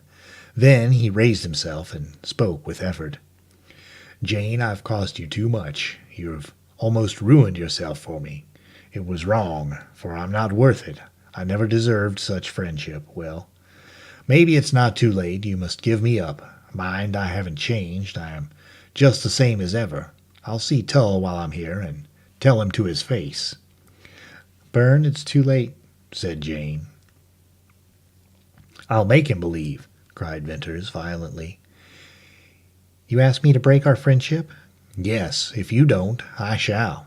Forever? Forever. Jane sighed. Another shadow had lengthened down the sage slope to cast further darkness upon her. A melancholy sweetness pervaded her resignation. The boy who had left her had returned a man, nobler, stronger, one in whom she divined something unbending as steel. There might come a moment later when she would wonder why she had not fought against his will, but just now she yielded to it. She liked him as well, nay, more, she thought. Only her emotions were deadened by the long, menacing wait for the bursting storm. Once before she had held out her hand to him when she gave it. Now she stretched it tremblingly forth in acceptance of the decree circumstance had laid upon them. Venters bowed over it, kissed it, pressed it hard, and half stifled a sound, very like a sob. Certain it was that when he raised his head, tears glistened in his eyes. Some women have a hard lot, he said huskily. Then he shook his powerful form, and his rags slashed about him. I'll say a few things to Tull when I meet him. Bern, you'll not draw on Tull. Oh, that must not be. Promise me. I promise you this, he interrupted in stern passion that thrilled while it terrorized her. If you say one more word for that plotter, I'll kill him as I would a mad coyote. Jane clasped her hands. Was this fire-eyed man the one whom she had once made as wax to her touch? Had Venters become Lassiter, and Lassiter Venters? I'll say no more, she faltered. Jane, Lassiter once called you blind, said Venters. It must be true, but I won't upbraid you. Don't rouse the devil in me by praying for Tull. I'll try to keep cool when I meet him, that's all. Now there's one more thing I want to ask of you, the last. I've found a valley down in the pass. It's a wonderful place. I intend to stay there. It's so hidden I believe no one can find it. There's good water and browse and game. I want to raise corn and stock. I need to take in supplies. Will you give them to me? Assuredly. The more you take, the better you'll please me, and perhaps the less my enemies will get. Venters, I reckon you'll have trouble packing anything away, put in Lassiter. I'll go at night. Maybe that wouldn't be best. You'd sure be stopped. You'd better go early in the morning, say just after dawn. That's the safest time to move round here. Lassiter, I'll be hard to stop, returned Venters darkly. I reckon so. Bern, said Jane. Go first to the rider's quarter and get yourself a complete outfit. You're a sight. Then help yourself to whatever else you need. Burros, packs, grain, dried fruits, and meat. You must take coffee and sugar and flour, all kinds of supplies. Don't forget corn and seeds. I remember how you used to starve. Please, please take all you can pack away from here. I'll make a bundle for you, which you mustn't open until you're in your valley. How I'd like to see it. To judge by you and Wrangle, how wild it must be." Jane walked down into the outer court and approached the sorrel. Upstarting, he laid back his ears and eyed her. "Wrangle, dear old Wrangle," she said, and put a caressing hand on his matted mane. "Oh, he's wild, but he knows me, Bern. Can he run as fast as ever?" "Run? Jane, he's done 60 miles since last night at dark, and I could make him kill Black Star right now in a 10-mile race." "He never could," protested Jane. "He couldn't even if he was fresh." I reckon maybe the best hoss'll prove himself yet," said Lassiter. "And Jane, if it ever comes to that race, I'd like you to be on Wrangle." "I'd like that too," rejoined Venters. "But Jane, maybe Lassiter's hint is extreme. Bad as your prospects are, you'll surely never come to the running point." "Who knows?" she replied with a mournful smile. "No, no, Jane, it can't be as bad as all that. Soon as I see Tull, there'll be a change in your fortunes. I'll hurry down to the village now. Don't worry." Jane retired to the seclusion of her room. Lassiter's subtle forecasting of disaster, Venter's forced optimism, neither remained in mind. Material loss weighed nothing in the balance with other losses she was sustaining. She wondered dully at her sitting there, hands folded listlessly with a kind of numb deadness to the passing of time as the passing of her riches. She thought of Venters's friendship. She had not lost that, but she had lost him. Lassiter's friendship, that was more than love, it would endure. But soon he too would be gone. Little Fay slept dreamlessly upon the bed, her golden curls streaming over the pillow. Jane had the child's worship. Would she lose that too? And if she did, what then would be left? Conscience thundered at her that there was left her religion. Conscience thundered that she should be grateful on her knees for this baptism of fire, that through misfortune, sacrifice, and suffering her soul might be fused pure gold. But the old, spontaneous, rapturous spirit no more exalted her. She wanted to be a woman, not a martyr. Like the saint of old who mortified his flesh, Jane Withersteen had in her the temper for heroic martyrdom, if by sacrificing herself she could save the souls of others. But here the damnable verdict blistered her that the more she sacrificed herself, the blacker grew the souls of her churchmen. There was something terribly wrong with her soul, something terribly wrong with her churchmen, and her religion. In the whirling gulf of her thought there was yet one shining light to guide her, to sustain her in her hope, and it was that, despite her errors and her frailties and her blindness, she had one absolute and unfaltering hold on ultimate and supreme justice. That was love. "Love your enemies as yourself," was a divine word, entirely free from any church or creed. Jane's meditations were disturbed by Lassiter's soft, tinkling step in the court. Always he wore the clinking spurs. Always he was in readiness to ride. She passed out and called him into the huge, dim hall. "I think you'll be safer here. The court is too open." "I reckon," replied Lassiter, "and it's cooler here. The day is sure muggy. Well, I went down to the village with Venters." "Already? Where is he?" queried Jane in quick amaze. "He's at the corrals. Blake's helping him get the burros and packs ready. That Blake is a good fellow." Did Bern meet Tull?" "I guess he did," answered Lassiter, and he laughed dryly. "Tell me. Oh, you exasperate me. You're so cool, so calm. For heaven's sake, tell me what happened." "First time I've been in the village for weeks," went on Lassiter mildly. I reckon there ain't been more of a show for a long time. Me and Venters walking down the road. It was funny. I ain't saying anybody was particular glad to see us. I'm not much thought of hereabouts, and Venters, he sure looks like what you called him. A wild man. Well, there was some running of folks before we got to the stores, then everybody vamoosed except some surprised rustlers in front of a saloon. Venters went right in the stores and saloons, and of course I went along. I don't know which tickled me the most, the actions of many fellers we met, or Venters's nerve. Jane, I was downright glad to be along. You see, that sort of thing is my element, and I've been away from it for a spell.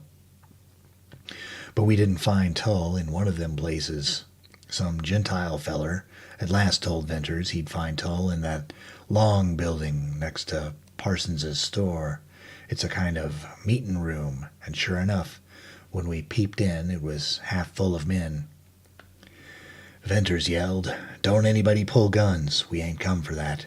Then he tramped in, and I was some put to keep alongside him. There was a hard, scraping sound of feet, a loud cry, and then some whispering, and after all that stillness you could cut with a knife.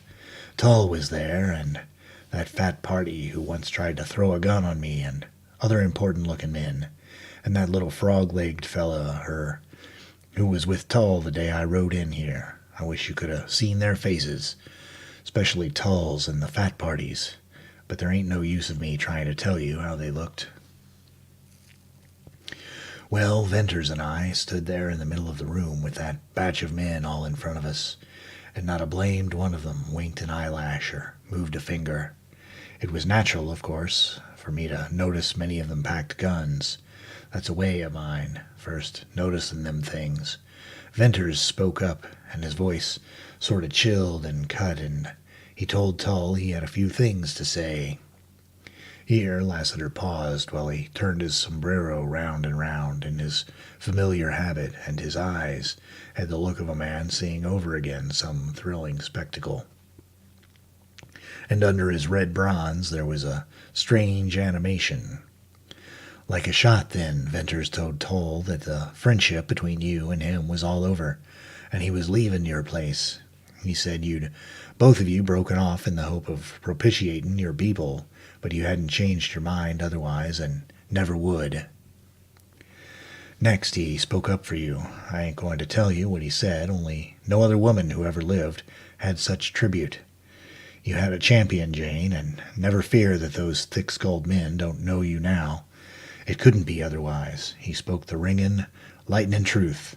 Then he accused Tull of the underhand, miserable robbery of a helpless woman. He told Tull where the red herd was of a deal made of Aldrin, and that Jerry Card had made the deal. I thought Tull was going to drop.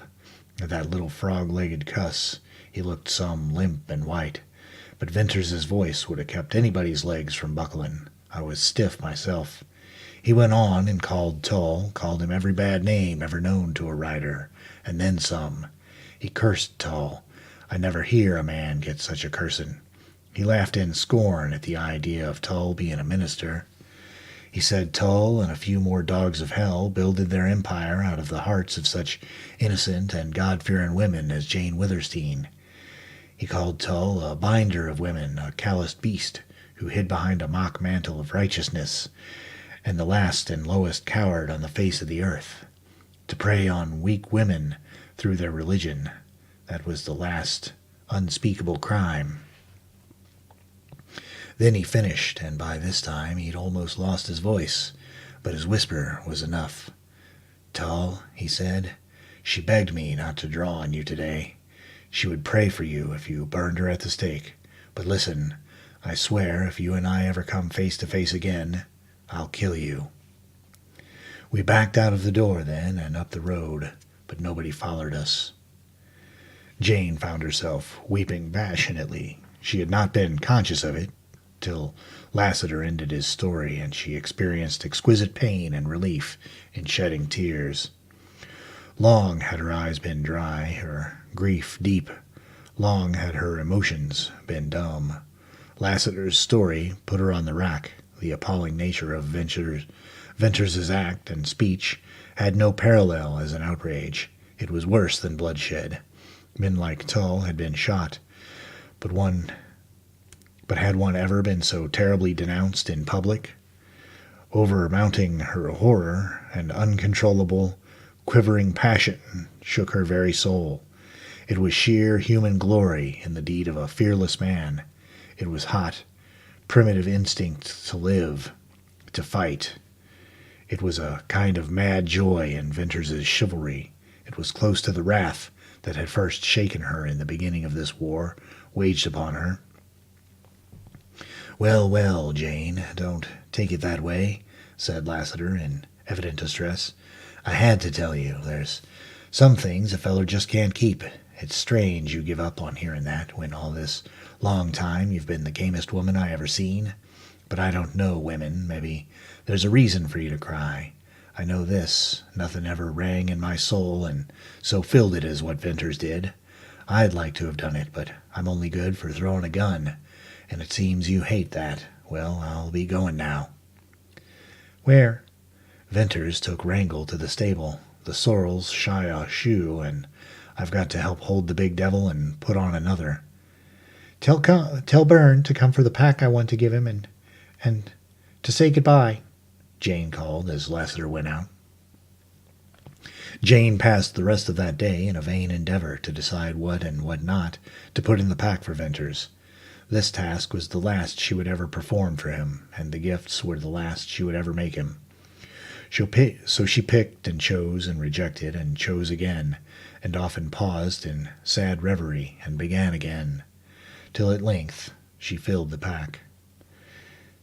It was about sunset, and she and Fay had finished supper and were sitting in the court, when Venters's quick steps rang on the stones. She scarcely knew him, for he had changed the tattered garments, and she missed the dark beard and long hair. Still, he was not the Venters of old. As he came up the steps, she felt herself pointing to the pack and heard herself speaking words that were meaningless to her. He said goodbye. He kissed her, released her, and turned away. His tall figure, blurred in her sight, grew dim through dark, streaked vision, and then he vanished. Twilight fell around Witherstein House, and dusk and night. Little Fay slept, but Jane lay with strained, aching eyes. She heard the wind moaning in the cottonwoods and mice squeaking in the walls. The night was interminably long, yet she prayed to hold back the dawn. What would another day bring forth? The blackness of her room seemed blacker for the sad, entering gray of morning light. She heard the chirp of awakening birds and fancied she'd caught a faint clatter of hoofs. Then low, dull, distant, throbbed a heavy gunshot.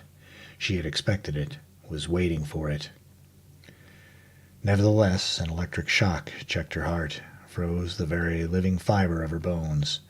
That vice-like hold on her faculties apparently did not relax for a long time, and it was a voice under her window that released her. "Jane, Jane," softly called Lassiter. She answered somehow. "It's all right. Venters got away. I thought maybe you'd heard that shot, and I was worried some." "What was it? Who fired?" "Well, some fool tried to stop Venters out there in the sage, and he only stopped lead. I think it'll be all right. I haven't seen or heard of any other fellers around. Venters will go through safe, and Jane, I've got bells saddled, and I'm going to trail Venters. Mind, I won't show myself unless he falls foul of somebody and needs me. I want to see if this place where he's going is safe for him. He says nobody can track him there. I never seen the place yet I couldn't track a man to. Now, Jane, you stay indoors while I'm gone, and keep close watch on Fay, will you?" "Yes. Oh, yes." "And another thing, Jane," he continued, then paused for a long. "Another thing, if you ain't here when I come back, if you're gone, don't fear. I'll trail you. I'll find you out." "My dear Lassiter, where could I be gone, as you put it?" asked Jane in curious surprise. "I reckon you might be somewhere, maybe tied in an old barn or corralled in some gulch or chained in a cave. Millie Ern was, till she give in. Maybe that's news to you. Well, if you're gone, I'll hunt for you." "No, Lassiter," she replied sadly and low. "If I'm gone, just forget the unhappy woman whose blinded, selfish deceit you repaid with kindness and love." She heard a deep, muttering curse under his breath, and then the silvery tinkling of his spurs as he moved away. Jane entered upon the duties of that day with a settled, gloomy calm. Disaster hung in the dark clouds, in the shade, in the humid west wind. Blake, when he reported, appeared without his usual cheer, and Jerd wore a harassed look of a worn and worried man. And when Judkins put in appearance, riding a lame horse and dismounted with the cramp of a rider, his dust-covered figure and his darkly grim, almost dazed expression told Jane of dire calamity. She had no need of words. "Miss Withersteen, I have to report loss of the white herd," said Judkins hoarsely. "Come, sit down. You look played out," replied Jane solicitously. She brought him brandy and food, and while he partook of refreshments of which he appeared badly in need, she asked no questions. "No one rider could have done more, Miss Withersteen," he went on presently. "Judkins, don't be distressed. You've done more than any other rider. I've long expected to lose the white herd. It's no surprise. It's in line with other things that are happening. I'm grateful for your service." "Miss Withersteen, I knew how you'd take it, but if anything, that makes it harder to tell. You see, a feller wants to do so much for you, and I'd got fond of my job. We led the herd a ways off to the north of the break in the valley. There was a big level and pools of water and tip-top browse, but the cattle was in a high nervous condition. Wild as antelope, you see. They'd been so scared they never slept. I ain't a-going to tell you of the many tricks that were pulled off out there in the sage. But there wasn't a day for weeks that the herd didn't get started to run. We allus managed to ride 'em close and drive 'em back and keep 'em bunched. Honest, Miss Withersteen, them steers was thin. They was thin when water and grass was everywhere. Thin at this season, that'll tell you how your steers was pestered. For instance, one night a strange running streak of fire run right through the herd. That streak was a coyote with an oiled and blazing tail, for I shot it and found out. We had hell with the herd that night, and if the sage and grass hadn't been wet, we, hosses, steers and all, would have burned up. But I said I wasn't going to tell you any of the tricks. Strange now, Miss Withersteen, when the stampede did come, it was from natural cause. Just a whirling of devil of dust. You've seen the like often, and this wasn't no big whirl, for the dust was mostly settled. It had dried out a little in a little swale, and ordinarily no steer would ever have run for it, but the herd was nervous and wild, and just as Lassiter said, when that bunch of white steers got to moving, they was as bad as a buffalo. I've seen some buffalo stampedes back in Nebraska, and this bolt of the steers was the same kind. I tried to mill the herd just as Lassiter did, but I wasn't equal to it, Miss Withersteen. I don't believe the rider lives who could have turned that herd. We kept along of the herd for miles, and more of my boys tried to get the steers a-milling. It wasn't no use. We got off level ground, going down, and then the steers ran something fierce. We left the little gullies and washes level full of dead steers. Finally, I saw the herd was making to pass a kind of low pocket between ridges.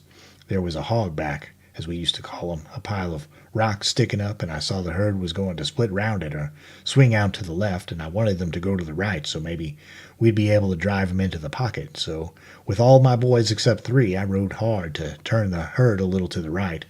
We couldn't budge 'em. They went on and split round the rocks, and most of 'em was turned sharp to the left by a deep wash we hadn't seen. He'd no chance to see. The other 3 boys, Jimmy Vale, Joe Willis, and that little Cairns boy, a nervy kid, they, with Cairns leaving, tried to buck that herd round to the pocket. It was a wild, fool idea. I couldn't do nothing. The boys got hemmed in between the steers and the wash. They hadn't no chance to see either. Vale and Willis was run down right before our eyes, and Cairns, who rode a fine hoss, he did some riding I never seen equaled, and would have beat the steers if there had been any room to run in. I was high up and could see how the steers kept spilling by twos and threes over into the wash. Cairns put his horse to a place that was too wide for any hoss, and broke his neck and the hoss's too. We found that out after, and as for Vale and Willis, 2,000 steers ran over the poor boys. There wasn't much left to pack home for burying, and Miss Withersteen, that all happened yesterday, and I believe if the white herd didn't run over the wall of the pass, it's running yet. On the morning of the second day, after Judkins's recital, during which time Jane remained indoors, a prey to regret and sorrow for the boy riders, and a new and now strangely insistent fear of her own person, she again heard what she had missed more than she dared honestly confess, the soft jingling step of Lassiter. Almost overwhelming relief surged through her, a feeling as akin to joy as any she could have been capable of in those gloomy hours of shadow, and one that suddenly stunned her with the significance of what Lassiter had come to mean to her. She had begged him, for his own sake, to leave Cottonwoods. She might yet beg that, if her weakened courage permitted her to dare absolute loneliness and helplessness, but she realized now that if she were left alone, her life would become one long, hideous nightmare. When his soft steps clinked into the hall in answer to her greeting, and his tall, black-garbed form filled the door, she felt an inexpressible sense of immediate safety. In his presence, she lost her fear of the dim passageways of Withersteen House, and of every sound. Always it had been that when he entered the court or the hall, she had experienced a distinctly sickening but gradually lessening shock at sight of the huge black guns swinging at his sides. This time the sickening shock again visited her. It was, however, because a revealing flash of thought told her that it was not alone Lassiter who was thrillingly welcome, but also his fatal weapons. They meant so much. How she had fallen, how broken and spiritless she must be to have the same old horror of Lassiter's guns and his name, yet feel somehow a cold, shrinking protection in their law and might and use. "Did you trail Venters? Find his wonderful valley?" she asked eagerly. "Yes, and I reckon it's sure a wonderful place." "Is he safe there?" "That's been bothering me some time. I tracked him, and part of the trail was the hardest I ever tackled. Maybe there's a rustler or somebody in this country who's as good at tracking as I am. If that's so, Venters ain't safe."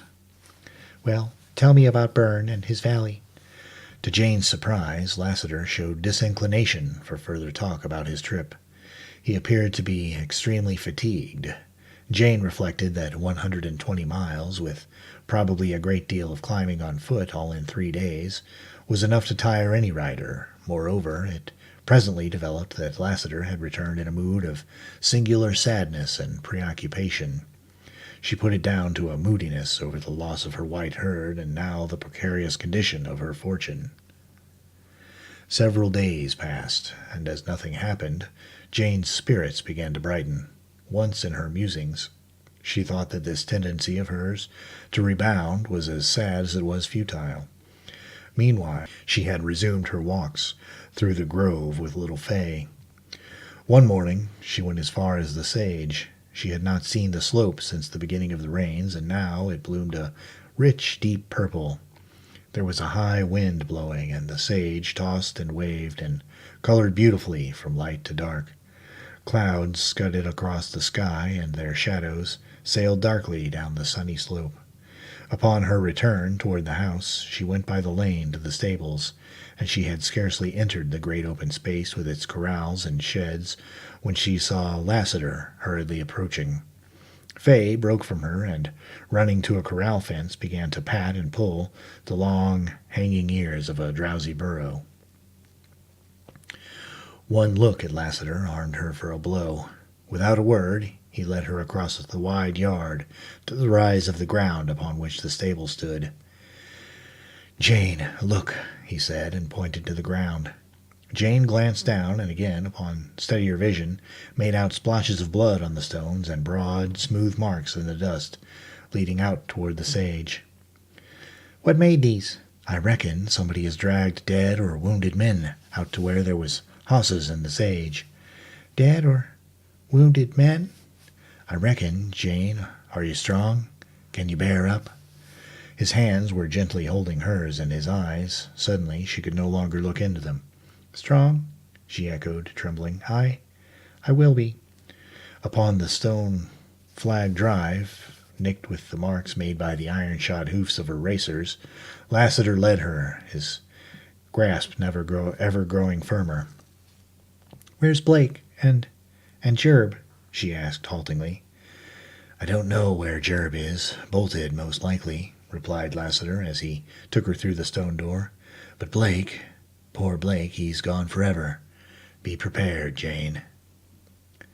With a cold prickling of her skin, with a queer thrumming in her ears, with fixed and staring eyes, Jane saw a gun lying at her feet, with chamber swung and empty, and discharged shells scattered near. Outstretched upon the stable floor lay Blake, ghastly white, dead, one hand clutching a gun and the other twisted in his bloody blouse. Whoever the thieves were, whether your people or rustlers, Blake killed some of them, said Lassiter.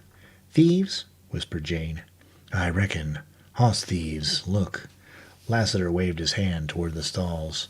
The first stall, Bells's stall, was empty. All the stalls were empty. No racer whinnied and stamped greeting to her. Night was gone. A black star was gone.